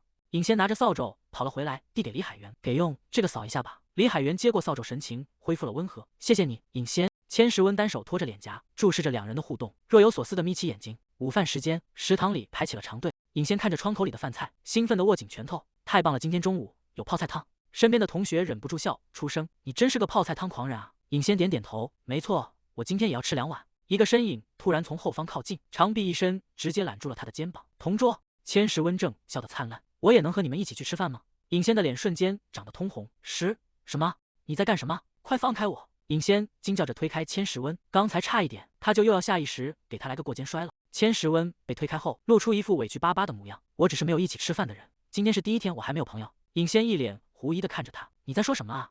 我剛才明明看到一大群人圍着你，求着要和你一起吃飯。千石溫還沒來得及回答，旁邊的同學們已經兩眼放光地圍了上來。天啊，當然可以，和我們一起吃。你叫石溫對吧？不，大家，我剛才只是想去吃。2名同學突然轉過頭，眼神陰沉的可怕，死死盯着尹仙，有點眼力見吧。尹仙，我們想看着那張臉愉快的吃飯。尹仙被這股氣勢嚇得舉起雙手，縮着脖子連連後退。好吧，這輩子還是第一次見到他們露出這麼嚴肅的神情。食堂的餐桌上氣氛熱烈到了極點，大家一邊吃飯一邊圍着千石溫提問，聽說你已經簽約經紀公司了，是真的嗎？大家都在傳你是模特呢。千石溫擺了擺手，語氣輕快，沒那麼誇張啊，只是小時候當過一陣子童模，我有照片，你們要看嗎？女生們頓時發出尖叫，我要看，快給我看看！天哪，你小時候肯定超級可愛。這家伙調情簡直像呼吸一樣自然，他以為這裡是舞會現場嗎？他嘆了口氣，算了，我還是專心吃飯吧，今天一定要吃夠3碗。尹仙，一個低沉的聲音在頭頂響起。尹仙愣了一下，抬起頭，李海源正站在桌邊，手裡端着餐盤，臉上掛着溫柔的微笑。我可以坐你旁邊嗎？食堂裡充斥着細碎的低語，學生們3兩成群，視線若有若無地飄向同一個方向，竊竊私語聲在空氣中起伏。他怎麼也想不明白，事情為什麼會變成這樣。坐在他左邊的是李海源，全校最受歡迎的風雲人物；坐在他右邊的是千石溫，那個讓所有人都在議論的轉校生。尹仙被夾在2人中間，成了全場矚目的焦點。管他的！尹仙用力握緊勺子，狠狠挖了一大口米飯塞進嘴裡。食物永遠不會背叛你，只要吃就好了。就在他埋头苦吃時，一双筷子伸到了他的餐盘上方，一塊炒茄子輕輕落在了他的格子裡。尹仙愣住了，停下咀嚼动作。李海源側過頭看向他，嘴角帶着一絲笑意：“尹仙，你真的很喜歡吃炒茄子呢？我不愛吃這個，你要嗎？”尹仙驚訝地抬起頭：“真的嗎？我最喜歡吃炒茄子了。要喝酸奶嗎？”尹仙嘴裡塞滿了飯菜，含糊不清地反問：“你不喝嗎？”李海源笑了笑：“我有乳糖不耐受。”尹仙毫不客氣地伸出手：“明白了，給我吧。”尹仙，你嘴角沾到東西了。他遞過去一張手帕，尹仙接了過來，謝了，這絕对是故意的，100%是故意的。尹仙並沒有察覺到氣氛的微妙，他正沉浸在美食中，這炒茄子簡直太好吃了。突然，千石溫湊了過來，我也很喜歡吃炒茄子。尹仙愣在原地，筷子上還夾着一塊茄子，所以呢，我該怎麼辦？還沒等他反應過來，千石溫突然伸手抓住了他的手腕，借着他的手，直接將那塊茄子送進了自己嘴裡。尹仙徹底僵住了，大腦一片空白。千石溫心滿意足地嚼着茄子，露出燦爛的笑容，真好吃。尹仙握緊了拳头，指關節微微顫抖。我是不是該殺了他？不，我是認真的。我的炒茄子就這樣沒了。李海源打破了沉默。那個你叫石溫對吧？稍微收斂一點。尹仙看起來很不舒服。千石溫漫不經心地笑了笑。我只是開個玩笑，真的困擾到他了嗎？不過啊，你從剛才開始就一直很照顧我的同桌呢。你们兩個在交往嗎？尹仙正喝着湯，聞言猛地嗆住，劇烈地咳嗽起來。你在說什麼啊？我們沒有在交往。千石溫拖長了語調啊，所以你們沒有啊？周圍的學生們開始興奮地交頭接耳。千石溫真是個投彈手，看尹仙驚訝的臉都紅透了。尹仙對着周圍的人大喊：“別跟着他瞎起哄！”千石溫單手托着腮，笑得一臉玩味。我的意思是，千石溫，你還要繼續說這些奇怪的話嗎？李海源緊抿着嘴唇，神情冷峻。午後的教室裡，尹仙精疲力竭地趴在課桌上，整個人像是被抽乾了靈魂，好累，而且最後連炒茄子都沒吃到。桌邊傳來輕響，一瓶飲料被放在了他的面前。尹仙疑惑地抬起頭，千石溫站在桌旁，臉上掛着那副標誌性的隨性笑容。喝吧，我剛才去商店買的，正好湊夠了人數。走廊裡傳來其他男生的喊聲：“石溫，快點，人數正好缺你一個。”千石溫應了一聲，轉身跑向門口。尹仙直起身子看着他的背影，搞什麼啊？或許這家伙也不是完全沒救吧？我到底在期待什麼？這家伙根本就是無藥可救。尹仙和千石溫並排跪在走廊的瓷磚地上，雙臂高高舉起接受體罰。時間回到30分鐘前，學生們3、5成群的走在一起。你們期中考試後打算做什麼？先去吃辣炒年糕，然後再去唱 K， 怎麼樣？哈哈，好主意。哦，是石溫。千石溫正站在走廊盡頭，對面站着一臉嚴肅的教導主任，主任手裡拿着教鞭，正指着他訓斥。他怎麼和教導主任在一起？估計是因為校服不整被抓住了吧？真可憐。千石溫察覺到了這邊的視線，轉過頭，目光在人群中掃視，最後落在了尹仙身上。尹仙心裡警鈴大作，他立刻張開雙臂擋住同伴們的視線。大家，我們要不要去商店買點東西？絕對不能再和他扯上關係了。同伴們一臉困惑。哈，我們不是剛從商店回來嗎？而且你剛才不是說胃不舒服，不想吃東西嗎？尹仙尷尬地笑了笑。哈，突然又覺得餓了嗎？我請你們喝巧克力牛奶。千石溫突然從背後探出身子，一把攔住尹仙的肩膀。抓到你了！尹仙整個人僵在原地，還沒反應過來發生了什麼。千石溫湊到他耳邊，笑得一臉燦爛。同桌，他伸出手，指尖挑起尹仙校服襯衫的領口。你的脖子看起來有點寂寞呢。尹仙驚恐地瞪大眼睛，這家伙到底在幹什麼？千石溫突然抬起頭，衝着不遠處的教導主任大喊：“老師，這裡還有一隻迷路的小羊羔！”尹仙徹底傻了眼，這家伙這個瘋子。回到現在，兩人並排跪在走廊裡，高舉着雙臂。千石溫側過頭看向身旁氣鼓鼓的尹仙，同桌，你是因為我告密了才在生悶氣嗎？對不起啦，我只是一個人待着太無聊了。同桌，你看起來挺結實的，感覺很輕盈呢。我的胳膊好酸，能稍微靠你一下嗎？別看我這樣，其實我很脆弱的。尹仙緊閉雙眼，咬牙堅持着舉手的姿勢。如果你是一張課桌，我今天非把你那細胳膊折斷不可。千石溫見他沒有反應，哦，沉默療法嗎？不過你知道嗎？你這人挺奇怪的，你明明看到了那些事，卻沒跟任何人說起過。尹仙終於有了反應，他微微側過頭，謠言。千石溫看着前方，語氣變得有些平淡。是啊，比如我從第一天起就到處跟人接吻之類的，換做大多數人肯定會覺得傳播這種八卦很有趣。尹仙皺起眉頭，哈，人們覺得那很有趣嗎？議論別人的私事有什麼好玩的？而且我甚至都還不了解你是個什麼樣的人，如果連你是誰都不知道，就到處去跟別人評價你，那才更奇怪吧。千石溫愣住了，眼中閃過一絲複雜的情緒，真是個奇怪的家伙。教導主任坐在辦公室裡，猛地拍了一下桌子，為那邊那個把胳膊舉直了。千石溫立刻挺直腰板，大聲回應：“遵命老師，我會盡全力的。”主任看着千石溫那副油嘴滑舌的樣子，無奈地搖了搖頭，這小子真是滑頭得很。辦公室的門被推開，李海源走了進來。老師好。主任有些驚訝地抬起頭，哎呀，海源怎麼來了？有什麼事嗎？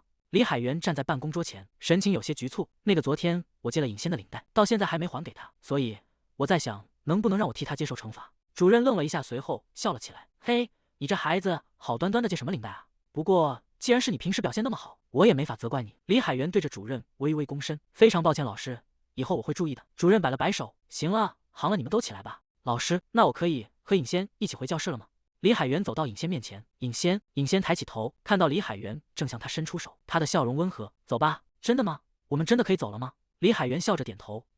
千石溫在一旁看得目瞪口呆，什麼情況？老師居然就這麼放過他們了？那明明就是個謊話吧。算了，我也趁機溜走好了。千石溫貓着腰，像只壁虎一樣貼着牆根，試圖悄无聲息地爬出辦公室。老師，李海源突然拔高的聲音嚇得千石溫一哆嗦，教導主任也猛地轉過頭，正好看見正撅着屁股往外爬的千石溫。李海源帶着尹仙走向門口，那我們就先回去了。教導主任爽快地揮了揮手，好，去吧。嘿，誰讓你起來的？給我坐回去！千石溫僵住动作，暗罵一聲：“該死！”李海源拉開辦公室的門，側過身讓尹仙先走出去。千石溫被迫重新舉起雙臂，那家伙剛才絕對是故意的。李海源在跨出門檻的一瞬，微微側過頭，視線掃過身後的千石溫，嘴角勾起一抹若有若無的笑意。千石溫捕捉到了那個眼神，哈！他重新調整了姿勢，眼神卻變得玩味起來。原來你是想這麼玩啊，海源！天空澄澈，李海源獨自站在天台的鐵絲網邊，雙臂搭在橫杆上，望着遠方。樓下的操場上傳來喧鬧聲，千石溫正和同伴們走在一起。同伴驚訝地大喊：“什麼？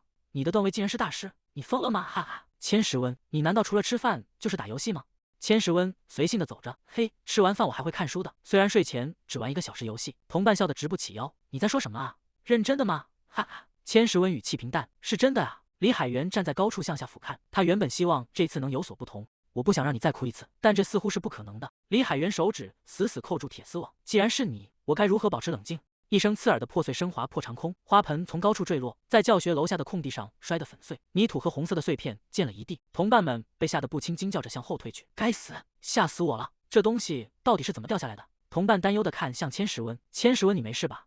千石溫沒有回答，只是發出一聲輕嘆。他抬起頭望向空蕩蕩的高處，接下來該怎麼辦呢？期中考試結束了，教室內爆發出一聲慘叫。尹仙抓着成績單，整個人陷入了絕望。完蛋了！其實說實話，從以前在補習班的時候開始，他的文化課成績就不怎麼理想，反倒是體力勞動更適合他。無論是箭術、射箭還是騎馬，他的表現都非常出色。尹仙撓了撓頭，早知道就該去走體育課長生的路子。不過萬幸的是，數學成績還算不錯，這多虧了李海源之前的幫忙。尹仙單手托腮，陷入了沉思。既然他幫了這麼大的忙，等會兒要不要問問他，想不想一起去吃炒年糕？李海源背起書包，有些抱歉地看向他：“對不起，今天恐怕不行。”尹仙愣了一下：“啊，真的嗎？好吧，那也沒辦法。”他有些不知所措地抓緊書包帶子，完全沒想過李海源會拒絕。李海源神情顯得有些凝重：“尹仙，我真的很想和你一起去，但是今天我必須早點回家，抱歉，我會給你發信息的，下次再見。”尹仙站在走廊裡，看着李海源匆忙離去的背影，輕聲回應：“好，再見。”剛才他的表情看起來有點奇怪，而且明明今天還特意打扮了一下，感覺好失望。尹仙突然停下腳步，猛地捂住發燙的臉頰。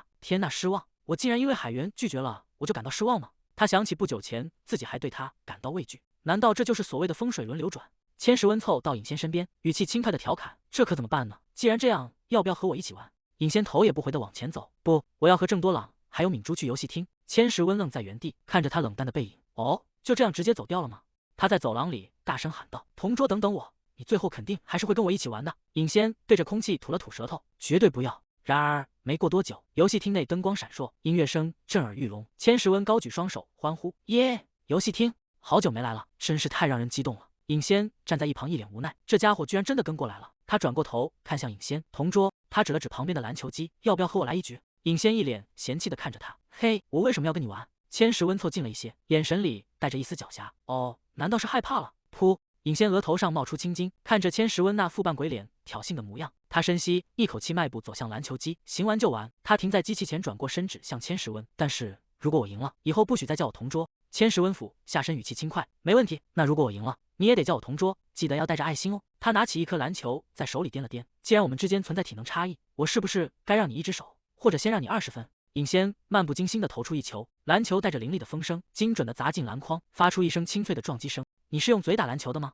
千石溫握着球，神情變得認真起來。“你還不賴嗎？”他深吸一口氣：“我也能做到。”千石溫拼命揮動雙臂，汗水順着臉頰滑落。剛才還說要讓一隻手的人，此刻正手忙腳亂地瘋狂投籃。計時器停止，分數定格，尹仙的分數遙遙領先。千石溫撐着膝蓋大口喘氣：“你等等！”他滿臉通紅，難以置信地看向尹仙：“你是籃球部的嗎？”尹仙神情淡然：“不是。”千石溫抱住腦袋：“這不可能，換一個遊戲再來。”千時溫目瞪口呆地站在後方，看着尹仙熟練的扣動扳機，屏幕上的敌人被瞬間清空，全滅。尹仙放下模型槍，神情淡然，这比射箭簡单多了。千时溫不甘心地大喊：“再来！”两人坐上赛车模拟器，在虚拟赛道上疾馳。尹仙靈活地轉動方向盤，輕鬆甩開身後的千時溫。比起騎馬，這根本不算什麼。千時溫咬緊牙關，再來一次。格鬥遊戲的屏幕上顯示出巨大的紅色字樣 TAO。千時溫操控的狼人角色跪倒在地，而尹仙的小松鼠角色正戴着拳擊手套，神氣十足地站着。千时溫整個人仿佛失去了色彩，他靠在機器旁，欲哭無淚。我輸掉了一切。尹仙看着他這副慘樣，無奈地嘆了口氣。喂，這樣已經足夠了吧？從現在起不許再叫我同桌。千時溫的手突然搭在操縱桿上，還沒結束呢。本來不想拿出這個的，但是最後一戰就在這裡決勝負吧。千時溫指向角落裡那台跳舞機，就是那個。回想起我穿越進那本浪漫奇幻小說的日子，那時候我甚至可以獨自輕鬆解決掉怪物，連汗都不會出一滴。但唯獨有一件事是我絕對無法勝任的，那就是跳舞。在華麗的舞池中央，伊內斯僵硬地挪動着腳步，動作笨拙而突兀，引來周圍人驚愕的目光。裙擺在混亂中被絆住，腳下一滑，他整個人狼狽地摔倒在冰冷的地板上。我竟然忘了，我根本就是個舞痴啊！尹仙的雙腿在跳舞機踏板上徹底亂了套。千時溫站在一旁，伸手掩住嘴角的笑意。同桌，原來這世上還有你做不到的事啊！真是爛得讓人吃驚。他輕咳一聲，調侃地伸出手，要我牽着你跳嗎？尹仙撐着扶手站起身，沒好氣地拍掉身上的灰塵。不用，該你了，上去讓我見識見識。過了一會兒，跳舞機周圍擠滿了圍觀的學生，人群中爆發出一陣陣驚嘆。天哪，我從沒見過這種級別的玩家，長得也太帥了吧！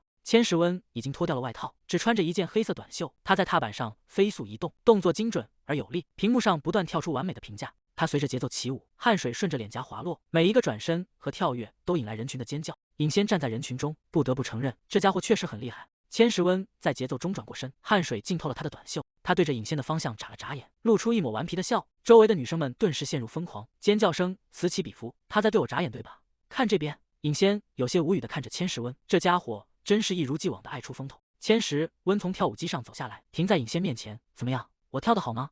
他撩起汗濕的衣擺，擦拭臉頰，眼神裡帶着一絲期待。快誇誇我，我至少得贏過你一次才行。尹仙看着他那副像是在討要誇獎的模樣，無奈地嘆了口氣。跳得很好。千時溫心滿意足地笑了起來，很久沒這樣跳舞了，感覺真不錯。這時幾名女生紅着臉湊了上來，打斷了他們的對話。那個你好。女生們圍在千時溫身邊，眼神裡滿是崇拜。你跳舞機玩得太棒了，你是哪個學校的？能留個聯繫方式嗎？要不要和我們一起去玩空氣曲棍球？尹仙在一旁看着這意料之中的展開，心裡忍不住吐槽，真是最老套的劇情。這家伙到底還要招惹多少人？簡直是典型的壞男孩類型。不遠處的兩個女生正對着這邊指指點點，壓低了聲音竊竊私語。他旁邊那個是誰？是他女朋友嗎？不可能吧，長得也太普通了。原本還想問他要不要去玩拳擊遊戲，現在只想立刻離開這個是非之地。這些小鬼說的話我全聽見了。千時溫察覺到了尹仙的局促，他伸手抓了抓後腦勺，露出一副有些困擾的樣子。抱歉。他突然伸出手，一把攬住尹仙的肩膀，將他帶向自己。我已經約了人了，下次有機會再一起玩吧。女生們愣住了，尷尬地站在原地。啊，抱歉，那你們玩得開心，搞什麼啊？真尷尬，看來他們真的在交往。千時溫低頭看向尹仙，眼神裡帶着笑意。要不要再玩一局雙人模式？我會叫你的，尹仙。他輕聲喚出他的名字。尹仙愣在原地，原來他知道我的名字，謝謝，但是離我遠點。千時溫縮回手，有些委屈地甩了甩手掌。嘿，我的手被打疼了。尹仙頭也不回地走向另一台機器。那是你活該。兩人來到一台難度較低的跳舞機前，千时溫站在一旁耐心地指導。這關是給初學者玩的，很簡單，慢慢來，一次踩一個鍵就好。尹仙深吸一口氣，盯着屏幕上的箭頭。好，我再試一次。他這一試一定要掌握點什麼技能才行。尹仙全神貫注地盯着踏板，眼神裡燃起了鬥志。千时溫側過頭，看着他那副如臨大敵的認真模樣，他真的很投入啊，真可愛。尹仙站在踏板上，雙手死死抓着扶手，小心翼翼地踩向亮起的箭頭。千时溫站在一旁，耐心地糾正他的動作，別踩得太快。基礎模式只要踩到就會有判定，哪怕慢一點也沒關係，用腳尖輕輕點一下就好。他一邊說着，一邊示範性地在旁邊的踏板上輕點。屏幕上接連跳出評價，太棒了，完美。尹仙看着不斷上漲的分數，眼睛亮了起來。哦，真的可以成功了，這種感覺其實挺有趣的。就在他沉浸在成功的喜悅中時，腳下突然傳來一聲清脆的悶響。尹仙愣住了，這個聲音不太對勁。千时溫發出一聲悶哼，捂着腳低下了頭。尹仙嚇得臉色蒼白。天哪，對不起，你沒事吧？他趕緊鬆開扶手，蹲在千时溫身邊。是不是很疼？我剛才好像踩得很重。千时溫低着頭，肩膀劇烈地顫抖着，發出一陣奇怪的悶響。尹仙緊張地湊過去，怎麼了？千時溫終於忍不住爆發出一陣大笑。我要瘋了，你怎麼會踩到我的位置上來？哈，這簡直太好笑了，搞什麼啊？你嚇死我了！千時溫依然蹲在踏板上，笑得直不起腰。你的腳沒事吧？他他止住笑聲，抬頭看向尹仙。如果你真的那麼擔心，那就亲一下，把他治好吧。尹仙沉默地盯着他，眼神裡寫滿了嫌棄。我明明是按照指示踩的。他小聲嘀咕着，低頭檢查踏板。所以到底出了什麼問題？千石溫單手托着下巴，靜靜地看着他。我輸了，尹仙。他站起身，拍了拍褲子上的灰塵。說實話，如果你讓我用更正式的方式稱呼你，而不是直呼其名，我也會接受的。虽然剛才真的被你搞慘了，剛才跳舞的時候你其實挺帥的。他向尹仙伸出手，走吧，下次叫上多了，和敏珠一起玩，隨你便。千石溫有些不滿地嘟囔着，哼，為什麼不肯牽我的手？誰會牽啊？說實話，這種感覺挺有趣的。我已經很久沒有像這樣普通的和朋友們一起玩了。色母要唱歌嗎？來吧。尹仙被朋友們簇擁着走進練歌房。前世的生活充滿了痛苦，而這一世也始終伴隨着孤獨。但此刻，這種平凡的快樂讓他感到前所未有的放鬆。現在，讓我們開始前童星的特別表演。千石溫站在包廂中央，自信地握着麥克風。朋友們在一旁起哄：“你不是說你小時候當過模特嗎？聽着歌聲，別人會以為你是愛豆出身呢。”然而，當千石溫張開嘴唱出高音的那一刻，刺耳的跑調聲瞬間貫穿了整個房間。朋友們被這突如其來的魔音震得捂住耳朵。原來你是個音痴啊！千石溫毫不在意的大笑，将麥克風遞向尹仙。尹仙該你了。不，我絕對不唱，唱歌全靠自信，我會給你伴奏的。千石溫舉起铃鼓，用力地搖晃着為他打氣。尹仙推辭不過，只好硬着頭皮接過麥克風。他閉上眼睛，唱起了大叔們最喜歡的懷舊老歌。千石溫停下手中的動作，哇，唱得真好，聲音很好聽。虽然這家伙確實挺厚臉皮的，但似乎也沒有我想象中那麼糟糕。朋友們也跟着歡呼起來，唱得比那個前童星好多了。下一首，大家一起合唱吧。這種久違的喜悅感幾乎要將尹仙淹沒，他沉浸在熱鬧的氛圍中。練歌房昏暗的燈光下，放在點歌台上的手機突然震動起來，屏幕亮起，顯示着李海源的名字。然而，在嘈雜的歌聲與歡笑中，沒有人注意到這個持續閃爍的來電。就在那天，你一定是出事了。李海源獨自待在昏暗的房間裡，手機貼在耳邊，聽筒裡傳來的只有冰冷的機械女聲：“您撥打的電話暫時無法接通，請在低聲後留言。”他緩緩垂下手，手機無力地滑落在地板上，發出沉悶的聲響。李海源靠牆坐在冰冷的地板上，原本潔白的短袖上沾滿了觸目驚心的血跡，他的手臂和腳踝處布滿了淤青，整個人顯得頹廢而破碎。夕陽籠罩着整座宅邸，一名中年男子站在書房中央，手中握着高爾夫球桿。你終究還是去了那所破學校，還注冊入學了。書桌上靜靜躺着一張成績單，班級排名第一，全校排名第4。男人的聲音在房間裡回盪，情況越來越糟了。李海源。李海源站在不遠處，穿着整齊的校服，沉默地注視着前方。沉重的腳步聲在書房內響起，男人一步步走向李海源。李海源站在原地，面無神色地看着男人逼近。球桿在空中劃出一道急促的弧線，猛然揮下，冰冷的高爾夫球桿抵住李海源的下頜，強迫他抬起頭。男人盯着他的臉，你的眼神，我告訴過你，不要用這種眼神看着我。李海源被迫仰着頭，聲音低沉，對不起。他嘴角帶着一絲自嘲，這就是我學到的全部。男人發出一聲冷笑，猛地掄起手臂，一巴掌扇在他臉上。該死的混蛋！男人憤怒地咆哮，你知不知道你的眼睛有多惡心？李海源穩住身形，抬起手指尖，輕輕撫過受傷的臉頰。那我該怎麼做？要把他們挖出來嗎？男人看着眼前的兒子，發出一聲意味深長的回應：是啊。男人緊握着高爾夫球桿，眼神中透着一股狠戾。所以，你真的會去做，對吧？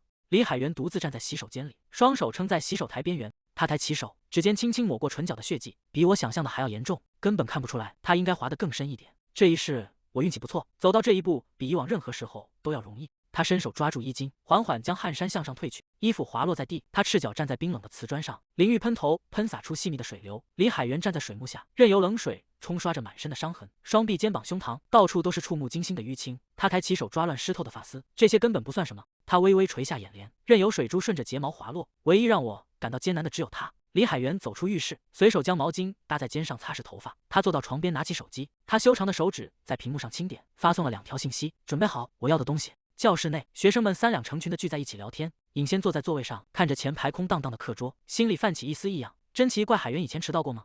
而且他昨天為什麼要給我打電話？一名女同學突然湊了過來，發出一聲驚呼：天哪，尹仙，這是什麼？是在遊戲廳贏到的嗎？好可愛！尹仙愣了一下，支支吾吾的回應：啊，那個。記憶回到了昨天傍晚的游戲廳，尹仙站在抓娃娃機前，盯着裡面一只雪豹玩偶，看起來真的很像李海源。要不要抓一個送給他當禮物？他握住操縱桿，屏住呼吸按下了按鈕。然而事與願違，他原本想要的是那只帥氣的雪豹，最後抓出來的卻是一只神情呆滯的小松鼠。尹仙拎着那只松鼠玩偶，陷入了沉思。這東西怎麼長得這麼隨便，根本送不出去啊！千石溫抱着另一只玩偶走過來，笑嘻嘻地打趣他：喲，尹仙，你抓到什麼了？這是什麼外星生物嗎？尹仙一臉陰沉地盯着手裡的松鼠，它是一只松鼠。我本可以抓得更好，為什麼這東西長得這麼糟糕？太醜了！千石溫站在一旁，發出一聲輕笑。他伸手拿過那只醜松鼠，既然這樣，這個給我吧，想要嗎？我把我的給你。尹仙有些意外的接過狐狸，你真的想要那個嗎？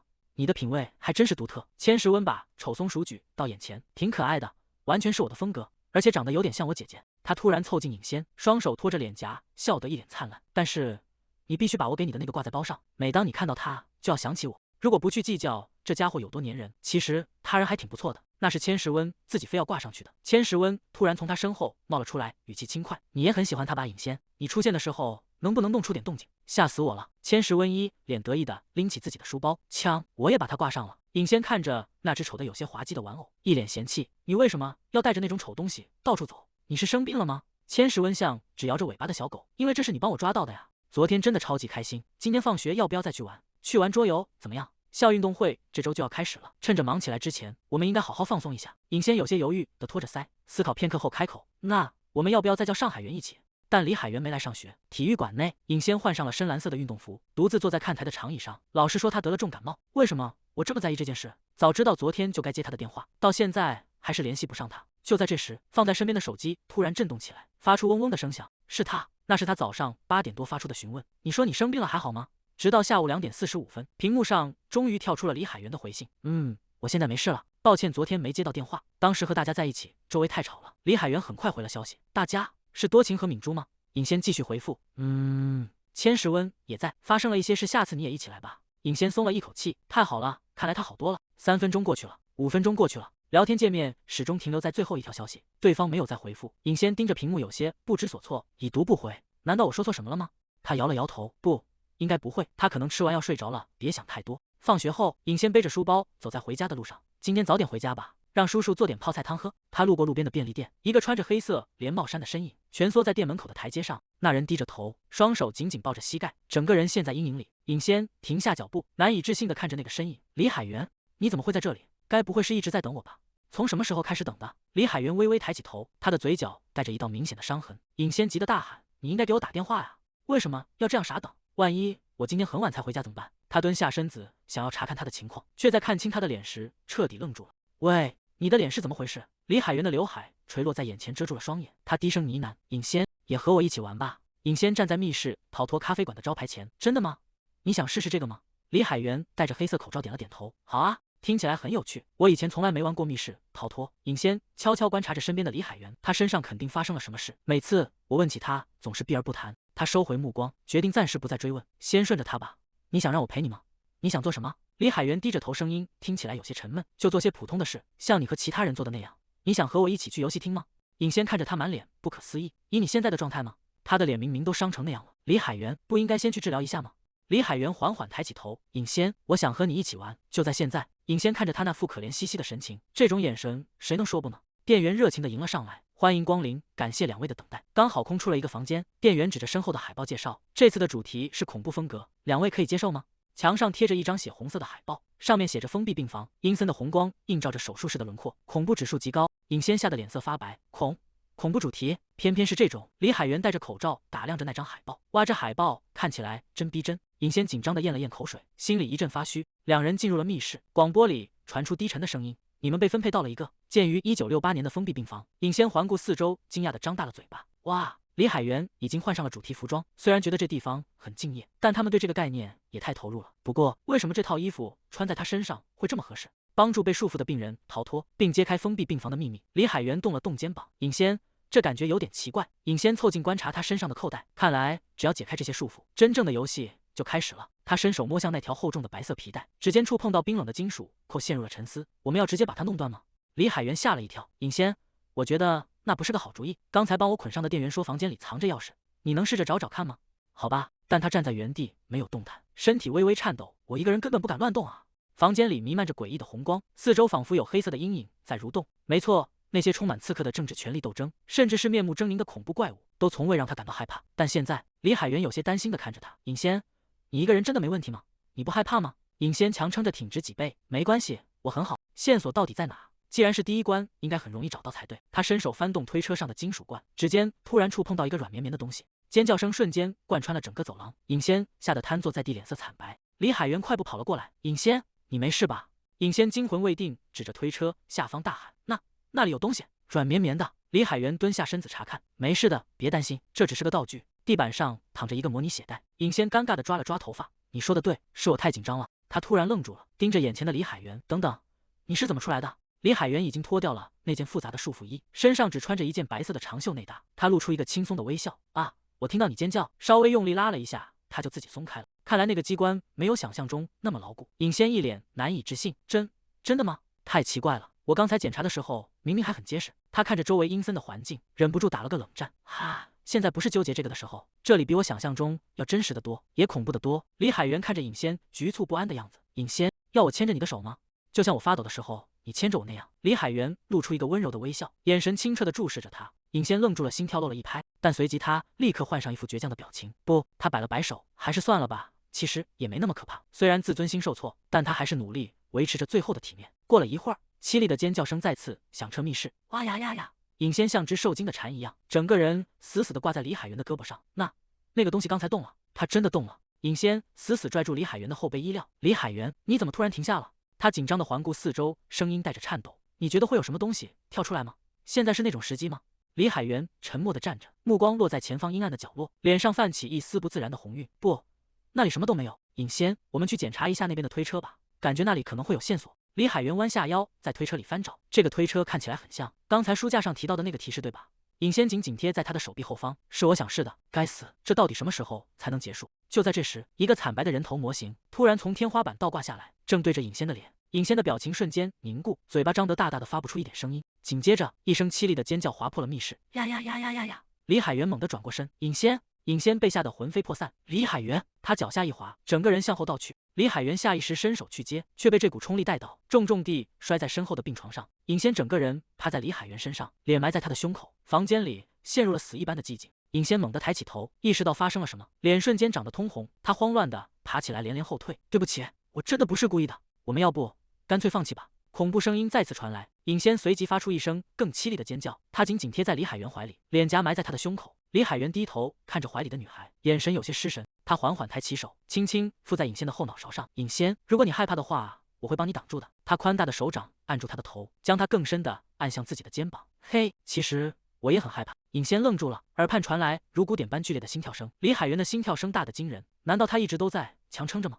明明自己也怕得要命。李海源，你真的很害怕啊？兩人就這樣靜靜地坐在病床上。過了一會兒，尹仙有些局促地動了動。但我們要這樣待到什麼時候？李海源沒有鬆手，聲音在空曠的房間裡顯得格外清晰，直到我冷靜下來為止。尹仙看着手中的照片，發出驚嘆：這張拍得真好。兩人走在黃昏的街道上，今天過得怎麼樣？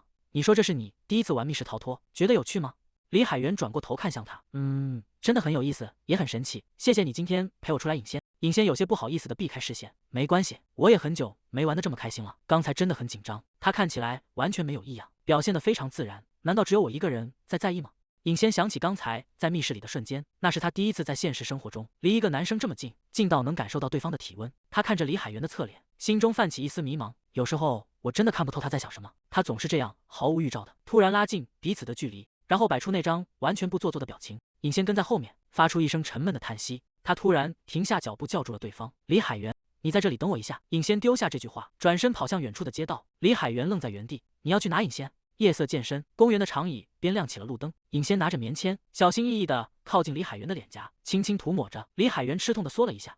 尹仙停下手裡的動作。啊，很疼嗎？李海源垂下眼簾，輕聲回答：有一點。尹仙拿着棉籤，正要繼續為李海源塗藥，手腕卻突然被對方一把抓住。李海源抬起頭，注視着他的眼睛，溫柔一點。尹仙愣住了，又是這樣，他總是毫無預兆地越過那條界限，卻又在掩飾真正重要的事情。李海源，尹仙站在他面前，語氣變得嚴肅，把衣服稍微掀起來一點。李海源愣了一下，什麼？尹仙沒有退縮，直接伸手抓住了他的衣角向上掀開。當他看清眼前的景象時，忍不住倒吸一口涼氣。天哪，果然和他預想的一樣，李海源的手臂上布滿了觸目驚心的淤青。這不是學校那些混混幹的，他們不可能對一個根本沒來學校的人下這種狠手。難道是？李海源看着他，你怎麼知道的？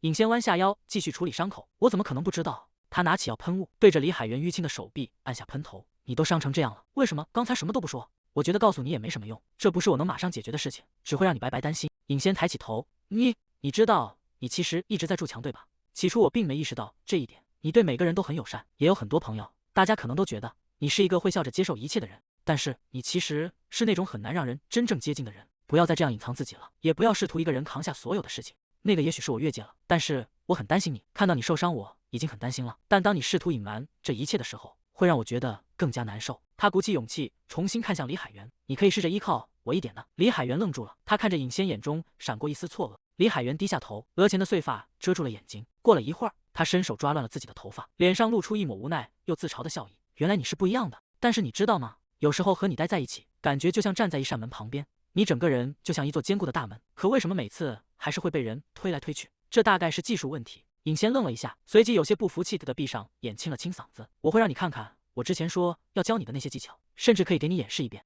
他站起身，擺開架勢，對着空氣用力踢出一記側踢。呵，緊接着他模擬着過肩摔的動作，猛地向前揮動手臂。嘿，最後他做出一個向對方眼睛撒沙子的动作。看招！那如果對方強壯的離譜呢？尹仙豎起食指，一臉嚴肅地給出終極建議：那就跑，別問為什麼跑就對了。李海源忍不住笑出了聲，真可愛。尹仙有些惱火地看着他，喂，你笑什麼？我是認真的。剛才在密室裡看你表現，明明運動神經還不錯，難道只是不擅長應對突發狀況嗎？他看向尹仙，繼續教我吧。尹仙有些無奈，你是不是有點太依賴我了？李海源微微歪過頭反問道，不行嗎？李海源別露出那種表情。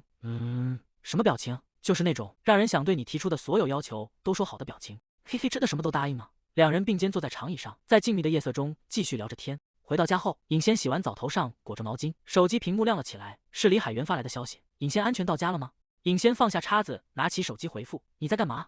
我正在搜密室逃脫的主題，主題真的好多呀，下次我们再去玩吧，只要不是恐怖主題就行。尹仙看着手機屏幕，忍不住笑出声，看來他是認真的。他握着手機回想起今天的經歷，雖然有些波折，但真的很開心。他給李海源發去一張可愛的漫畫截圖，畫面裡的小熊正鬥志昂揚的挑戰密室，結果1小時後卻一臉茫然的被請了出來。這不就是我們嗎？尹仙坐在桌前，手指在屏幕上飛快滑動。下次我應該帶你去電玩城。他轉過身，看向靠在桌邊的紅色雙肩包，到時候我一定要抓到一個長得像李海源的娃娃。現在掛在包上，這個實在是太重了。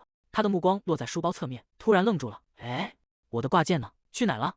難道是掉在什麼地方了？真奇怪。夜色籠罩着城市，街道已經恢復了寧靜。李海源正輕輕捧着那個小狐狸玩偶，指尖摩挲着柔軟的布料。他將玩偶扔在地上，隨即踩了上去。我希望你能憐憫我，哪怕只是為了讓你再看我一眼。我沒想過會被你看穿到這種程度，在這個世界裡的你已經和從前不一樣了，你變得更堅強了。尹仙要壓抑住，越是壓抑那種情感，就越是洶湧澎湃。這種感覺讓他難以放手，因為他深知占有後的那種愉悅，所以他必須克制住自己。這一次我一定會。因為陽光照進高聳的塔樓，訓練場內劍影交錯，金屬撞擊聲此起彼伏。伊內斯豎起長髮，身手敏捷地揮劍進攻。基里安側身格擋，兩柄長劍死死抵在一起，發出刺耳的摩擦聲。基里安透過劍刃注視着他，眼神深邃。伊內斯猛地發力，長劍在空中劃過一道弧線，旋轉着飛向地面，重重插在土裡。基里安失去平衡倒在地上，伊內斯順勢上前，將劍尖抵在他的喉間。我又輸了。他沉默地注視着他，隨後微微皺眉。你剛才對我放水了對吧？基里安仰面躺在地上，胸口起伏着。不，我沒有。伊內斯顯然不相信。什麼叫沒有？他猛地俯下身，湊近基里安，這是怎麼回事？他注意到基里安敞開的衣領下，肩膀處有一塊明顯的淤青和傷痕。你什麼時候受傷的？基里安避開他的視線，我沒事，這不算什麼，這可不是小事。伊內斯一把揪住他的衣襟，傷口看起來很深，讓我看看，把衣服脫了。基里安慌亂地抓住伊內斯的手腕，請別這樣。伊內斯並沒有停手，反而更加用力地拉扯他的衣領。我說脫掉。基里安在草地上不斷後退，請離我遠點。伊內斯死死按住他的肩膀，我又不會吃了你。基里安猛地反擊，他反手扣住伊內斯的雙腕，用力一甩，兩人的位置瞬間顛倒。基里安順勢壓了上去，他將他的雙手按在頭頂兩側。基里安急促地喘息着，汗水順着臉頰滑落。停下！他低着頭，聲音顫抖着，我叫你停下！該死！伊內斯躺在地上，你看看現在，你明明一只手就能輕易壓制我，從很久以前開始，你就已經比我強壯得多了。基里安緊緊按住伊內斯的手腕，呼吸急促，臉頰泛起不自然的紅暈。伊內斯靜靜地看着他，仿佛就在昨天，他還在保護那個弱小而單薄的男孩。他的整個童年都被基里安的身影填滿。記憶中，年幼的伊內斯牽着基里安的手，在華麗的宮殿長廊裡奔跑。那時候的他總是跟在他的身後，步履蹣跚，在茂密的樹林裡面對草叢中盤踞的青蛇。伊內絲毫不猶豫地擋在基里安身前，緊緊抓着他的肩膀，保護着被嚇壞的小男孩。季節在指尖悄然流轉，年復一年，不知從什麼時候起，一切都變了。那個需要他保護的男孩已經長成了高大的青年，曾經是他在守護他，而現在他成了那個在他羽翼下休憩的人。基里安是他的朋友，是他的家人，也是他唯一的守護者。他曾以為自己比任何人都了解他，但最近他發現自己越來越看不透這個男人了。基里安跪在訓練場的草地上，低垂着頭，雙手撐在膝蓋上，顯得有些局促。伊內斯走到他面前，所以我再問你一次，那個傷是怎麼來的？是不是有人在欺負你？基里安沉默了一會兒，聲音低沉：“不，只是在訓練的時候受了點傷。”伊內斯嘆了口氣：“也对，你現在已經比我強壯多了，在這帝國裡還有誰能靠武力欺負你？那到底是怎麼回事？快點告訴我，我真的很擔心。”他閉上眼，有些無奈地補充道：“趁我還沒親自動手扒開你的衣服檢查之前，你最好老實交代。”話音剛落，基里安猛地伸出手，一把捂住了伊內斯的嘴。基里安滿臉通紅，神情顯得既慌亂又羞惱。別說這種話，你知不知道從你嘴裡說出的每一句話對我來說有多大的殺傷力？伊內斯被捂住嘴，發出含糊不清的抗議。基里安沉默着，眼神中閃過一絲掙扎，隨後猛地鬆開手，轉過身去。今天的對練到此為止，我先告辭了。基里安一邊走一邊痛苦地抓亂了自己的頭髮，他滿臉通紅，低聲咒罵着：“真是要瘋了！認真的。”伊內斯看着他遠去的背影，有些不知所措。他真的很奇怪。畫面一轉，尹仙在臥室的床上睜開眼，他盯着天花板，意識逐漸清醒。啊，是個夢。他坐起身，被褥滑落在腿間。為什麼會做這種夢？那是基里安開始改變的時候。也許從那時候起，我就應該表現得更主動一點。尹仙坐在床邊，垂下眼簾。不，還是忘了吧。重要的是，現在基里安已經不在了。他閉上眼，長長地嘆了一口氣。現在的李海源對我來說，只是一個同學而已。他原本是這麼想的。黑暗的房間裡，沉重的呼吸聲打破了寂靜。李海源猛地輕身向前，將尹仙壓在身下。尹仙還沒來得及反應，李海源已經托起他的臉頰，不由分說地吻了上去。事情為什麼會變成這樣？期中考試終於結束了，校園裡彌漫着輕鬆的氣息。教室內，班長站在講台上敲了敲桌子。運動會馬上就要到了，如果有想自薦或者推薦別人的同學，請舉手。他翻開手中的名冊，我們先從女子籃球開始，有人感興趣嗎？千時溫立刻舉起手，大聲提議：“我推薦尹仙，她簡直是個職業選手，我之前被她徹底打敗過。”班長看向坐在座位上的尹仙：“尹仙，你要參加籃球賽嗎？”尹仙有些局促地抓了抓頭髮：“好吧，我想也是，反正至少得參加一項。”然而這只是個開始。班長繼續詢問接下來的項目：“誰想參加男女混合躲避球？我推薦尹仙。”一名女生興奮地站起來，大喊：“尹仙投球簡直像火球一樣！那100米衝刺呢？”班長的話音剛落，另一名男生就迫不及待地接話：“尹仙，聽說他只要12秒就能跑完。”班長笑着繼續問：“那跳遠呢？”李海源再次開口：“我見過尹仙一下就跳過了2米高的牆。”黑板上的名單逐漸被填滿：女子籃球尹仙，混合接力尹仙，100米衝刺尹仙，躲避球尹仙，跳遠尹仙。尹仙趴在課桌上，感覺無數沉重的石塊正壓在背上。這真的沒問題嗎？難道這個班裡沒有別人了嗎？尹仙躲進洗手間，擰開水龍頭，聽着嘩啦啦的水聲，他長長的嘆了一口氣，真的好累，真不敢相信大家對運動會竟然這麼認真。不知道為什麼，連我也開始覺得有些興奮了。你在一個人偷笑什麼呢？金嘉賓不知何時出現在身後，他挑起眉毛湊近尹仙，眼神中帶着一絲挑釁。我們還有話沒說完不是嗎？尹仙收起笑容，轉頭看向四周，洗手間裡站滿了金嘉賓帶來的女生，她們三三兩兩的聚在一起，氣氛變得有些壓抑。其中一個女生發出一聲輕笑：“啊，金嘉賓說的話還是這麼老套。”他帶了很多人過來，金嘉賓卻突然換了一副面孔，他露出燦爛的笑容，語氣變得輕快起來。仔細想想，這個地方充滿了我們的回憶，不是嗎？你還記得嗎？去年我們經常在這裡見面。尹仙曾被他們揪住頭髮，按在地上，狼狽的掙扎，當時挺有趣的，不是嗎？尹仙沉默地站在洗手池前，沒有接話。金嘉賓收斂了笑意，身體前傾：“讓我問你一件事，你和李海源到底是什麼關係？”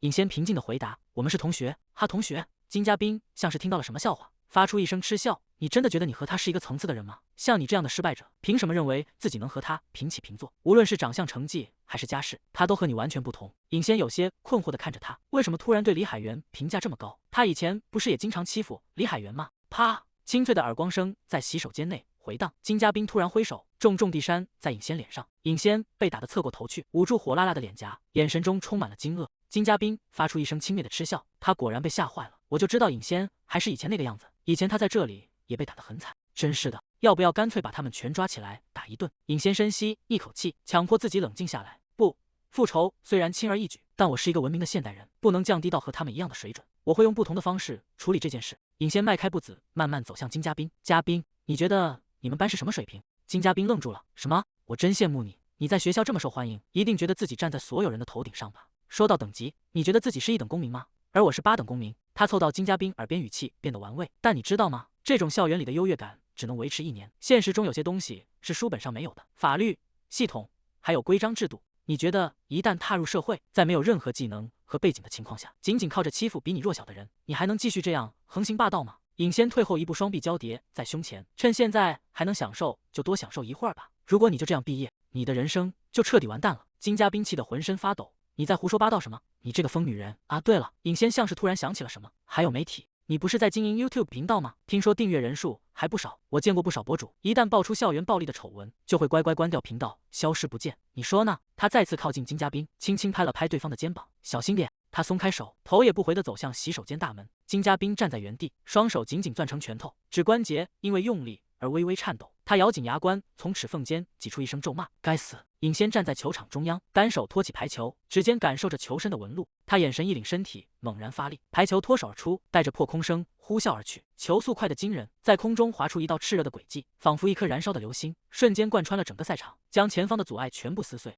放學後的操場上，尹仙正帶着队員們進行戰術練習。他抱着排球，耐心地向大家講解：“看到了嗎？不要只用手臂的力量，要調動全身發力。”微風吹過發梢，尹仙的神情變得專注而堅定。我一定要贏，因為第一場比賽的對手就是金嘉賓所在的班級。想到金嘉賓那副囂張的模樣，尹仙眼中燃起鬥志，一定要徹底擊潰他們。當然是在規則允許的範圍內。尹仙，一個熟悉的聲音從遠處傳來。千石溫正揮着手向這邊跑來。尹仙停下動作，有些疑惑地看着他：“你怎麼在這？你今天應該沒有練習項目吧？”千石溫庭在面前理所當然地笑了笑：“你不知道嗎？我要參加2人3組比賽。”尹仙更困惑了：“2人3組？你要和誰一起跑？”千石溫注視着他的眼睛：“和你。”尹仙愣在原地：“你不是我的搭檔啊！我拜托敏珠跟我交換了，我想和你一起跑。”千石溫突然伸出手托住尹仙的下頜，迫使他抬起頭來：“你怎麼了？你的臉腫了。”尹仙下意識地想要躲閃：“沒關係，已經快好了。”明明已經消腫了很多，幾乎看不出來了。他是怎麼發現的？千石溫的聲音沉了下去，帶着明顯的怒意：“這叫什麼沒關係？該死，一定很疼吧？是誰幹的？我去給你拿藥，必須馬上塗點藥膏。”尹仙，去器材室把明天要用的球都搬出來。尹仙如释重負，大聲回應着班長：“好的，馬上就去。”他輕輕推開千石溫還懸在半空的手：“我得走了。”尹仙跑出幾步，又停下來，回過頭，對着愣在原地的千石溫露出一抹微笑：“謝謝你擔心我。”千石溫站在空曠的操場上，看着尹仙遠去的背影，他沉默地站在原地，眼神逐漸變得幽深。尹仙推開器材室沉重的大門，門軸發出刺耳的摩擦聲。他探頭看向昏暗的室內：“李海源，你怎麼在這裡？”李海源正站在貨架旁，聽到聲音轉過頭來：“班主任讓我來搬球。”尹仙走進房間，有些困惑地眨了眨眼：“哎，班長也是這麼跟我說的。”還沒等他們反應過來，身後的房門突然發出一聲尖銳的聲響，緊接着砰的一聲，大門被重重地關上了。尹仙嚇了一跳，猛地回過頭，李海源也皺起眉頭看向門口：“什麼？門被鎖住了？”尹仙用力拍打着緊閉的大門，雙手按在門板上，大聲呼喊：“喂，外面有人嗎？”門外一片寂靜。尹仙脫力地垂下肩膀，這下糟了，放學後應該不會有人再經過這裡，偏偏我們都沒帶手機。他轉頭看向尹仙：“到底是誰把門鎖上的？你有懷疑的人嗎？”尹仙陷入了沉默。金嘉賓，李海源看着他的表情，看來你心裡有數。尹仙嘆了口氣，抬手按住額頭：“對不起，我沒想把你捲進來的。”其實，尹仙偷偷瞄向一旁，腦海中閃過無數個念頭：如果從窗戶跳下去，或者乾脆把門踹開，或許能找到出路。不行，我做不到，畢竟在上一世，我最後決定要成為一名優雅的淑女。既然事情已經變成這樣了，尹仙看向李海源：“我們也无能為力。”他一屁股坐在旁邊的墊子上，拍了拍身邊的位置，幸好這裡有墊子，不然差點就要蹲着過夜了。來，你也坐吧。李海源低頭看着他，順從地坐了下來。你不害怕嗎？2人並肩坐在昏暗的室內，尹仙抱着膝蓋縮起身體，確實有點可怕，因為我不得不錯過晚餐了。尹仙流着淚，神情沮喪。李海源忍不住笑出聲：“哈哈，原來是因為這個。”不過，尹仙突然振作起來：“你應该覺得這很幸運。”李海源疑惑地看着他，他伸手在運動服口袋裡摸索，隨後將一大堆零食倒在墊子上，五顏六色的糖果和巧克力散落一地。尹仙的異弟笑了笑：“剛才練習的時候，我帶了很多零食，以防血糖降低。運動的時候必須吃好才行。”李海源蹲在一旁，他像只囤積食物的小松鼠。尹仙剥開一顆糖果：“要是再有點水就好了。”他張大嘴巴將糖果塞進嘴裡，大口咀嚼着。李海源靜靜地注視着他，看着他鼓起的臉頰。尹仙旁若無人地吃着，又拿起一根棒棒糖：“你要來點嗎？”李海源伸手指向其中一個：“我要這個。”尹仙愣了一下：“薄荷巧克力。”李海源點點頭：“這是我最喜歡的口味。”尹仙露出難以置信的表情：“那也太過分了，為什麼這種東西會在這裡？快扔掉吧！”夜色漸深，窗外已是一片漆黑，星光點點。尹仙忍不住笑出聲，捂着嘴笑個不停：“啊，真是太好笑了！李海源，你簡直像個小孩子，為什麼有這麼多東西不能吃？”李海源坐在墊子上，神情有些局促：“並不是不能吃，只是我選擇不吃而已。”尹仙停下笑聲，好奇地湊過去：“那你最喜歡的食物是什麼？”李海源陷入了沉思，他抬起手指尖，輕輕抵住下唇：“這個嘛，我從來沒認真想過，好像沒有特別喜歡的。”尹仙猛地瞪大眼睛，滿臉不可思議：“怎麼可能？這世上竟然有人沒有喜歡的食物？”他激動地揮舞着雙手：“世界上有那麼多好吃的，難道你想掉進一個只有土豆和肉的世界嗎？”尹仙閉上眼，無奈地搖了搖頭：“你到底過的是什麼樣的生活？竟然連一個喜歡的食物都沒有？”他突然停下動作，猛地睜開雙眼：“等等，他到底過着什麼樣的生活？”李海源垂下眼簾：“其實我從小就被禁止擁有喜好，所以從來沒有真正喜歡過什麼。尹仙追問道：“那電影呢？遊戲或者喜歡的品牌，什麼都沒有嗎？”李海源沉默了一會兒，沒有。他把頭埋進雙臂之間，聲音聽起來有些沉悶。我只是按照別人的要求去做，不去碰那些被禁止的事情。我想我只是一直安靜的生活着。尹仙靜靜地看着他，心中充滿了疑惑。他的家人真的那麼嚴厲嗎？果然，之前看到的那些傷痕也是因為這個吧。李海源注視着尹仙，眼神中透出一絲落寞。尹仙，對我來說，眼中始終只有一件事，全心全意的去喜歡一件事，就已經讓我精疲力竭了，以至於我根本無法再去思考別的東西。尹仙轉過頭，看向身邊的少年李海源，等我們從這裡出去，去吃上次錯過的炒年糕吧。尹仙露出燦爛的笑容，你總是只知道學習，所以才什麼都不知道。李海源，這次我請客。他豎起食指，神情變得神采飛揚。我知道一個味道超級棒的地方。李海源愣住了，他看着尹仙明媚的笑臉，心中某個角落似乎被輕輕觸動。啊，我該怎麼辦？尹仙的聲音在安靜的室內回盪。你說過這也是你第一次玩密室逃脫，既然你以前一直在學習，那以後我們一起去做些有趣的事吧。李海源凝視着他，心跳聲在耳邊清晰可聞。我喜歡他，非常喜歡。好啊，尹仙，我們就這麼辦，以後一起去做很多事。尹仙突然脫力般倒在墊子上，說實話，你長得真的很像我以前認識的一個人。我想這就是為什麼我一開始會下意識的防備你。但是尹仙打了個哈欠，側身躺在墊子上。你就是李海源啊？他閉上眼睛，嘴角帶着一絲笑意。啊，一想到你那幼稚的口味就覺得好笑。我打算用這件事去笑你一輩子。我可以只做李海源嗎？窗外圓月高懸，尹仙揉着眼睛醒來。咦，這什麼時候蓋在我身上的？他抓着外套做起身，轉頭看向身旁李海源。謝謝你的外。話音未落，尹仙的笑容僵在了臉上。李海源躺在墊子上，大口喘着粗氣，冷汗浸透了襯衫。李海源，尹仙驚恐地瞪大眼睛。李海源，李海源，凄厲的呼喊聲衝破了體育館的寂靜，回盪在清晨空曠的校園上空。尹仙湊近他，天哪，看這些冷汗。李海源微微睜開眼，沒關係的，尹仙，待在黑暗裡的時候，偶爾會這樣，只要休息一下就好。他發出一聲痛苦的悶哼，手指緊緊抓着胸口的衣服。尹仙焦急地俯下身，什麼叫沒關係？你的衣服全都濕透了。尹仙安撫着李海源，等我一下。他急匆匆地跑開，在昏暗的倉庫裡四處翻找。他看起來像是過度換氣。我在書裡見過這種情況，那些上戰場的騎士會因為創傷而呼吸困難，或者在社交舞會上的貴族小姐也會因為壓力而過度換氣。尹仙停下動作，通常用袋子捂住口鼻會有幫助，如果有塑料袋就好了。可惡，我沒有。他看着空蕩蕩的四周，這樣不行，我得出去找人幫忙。李海源呼吸聲變得更加沉重，他痛苦地喘息着，手指死死抓着胸口的衣服。尹仙停下腳步，把李海源一個人留在這裡，真的沒關係嗎？其實還有一個辦法。尹仙慢慢俯下身，靠近他的臉龐，他猶豫着，雙手撐在李海源身體兩側。等一下，真的可以這樣做嗎？這真的是最好的辦法嗎？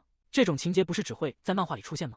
冷靜點，尹仙，好好想想，肯定還有別的辦法。李海源急促地喘息着，胸口劇烈起伏，他費力地睜開眼睛。尹仙嚇了一跳，猛地直起身子。啊，你感覺怎麼樣？尹仙猛地向後縮去，剛才的姿勢是不是太奇怪了？他慌亂地揮動雙手解釋，這只是為了急救。李海源虛弱地伸出手，尹仙，我覺得自己快要死掉了。他掙扎着攔過尹仙的肩膀，求求你為我做點什麼。尹仙還沒來得及反應，等一下，李海源突然湊近，雙手捧住他的臉吻了上去。尹仙僵在原地，李海源那顫抖而破碎的聲音是他從未聽過的哀求，所以他完全無法推開他。李海源緊緊扣住尹仙的後腦，急促地索取着呼吸。尹仙發出一聲模糊的嗚咽，腦海中一片混亂。這樣真的對嗎？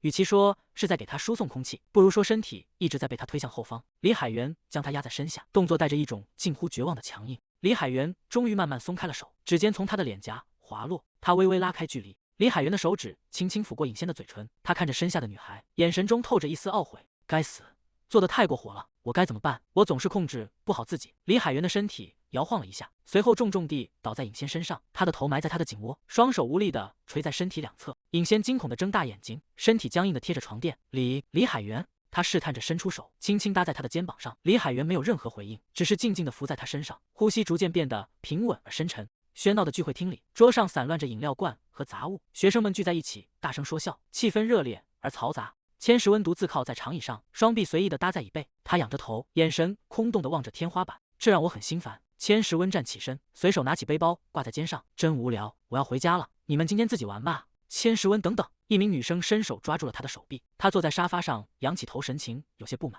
你最近是怎麼了？都不怎麼跟我們一起玩，在學校連見你一面都很難。你知道你剛轉學過來的時候我有多開心嗎？千時溫沉默地聽着，他想起這段時間自己確實一直圍着尹仙那群人轉。女生繼續抱怨着，再多陪陪我嗎？千時溫垂下眼簾，第一天不是陪你玩過了嗎？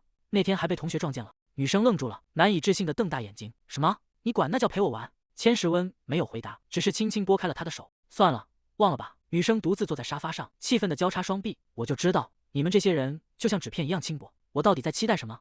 我甚至不抱任何期待。沒錯，這才是正常的。他突然俯下身，單手撐在女生身後的沙發背上。通常大家都是這種反應。女生被這突如其來的舉動嚇了一跳，結巴巴地開口：“什麼？”千時溫盯着他的眼睛，目光深邃。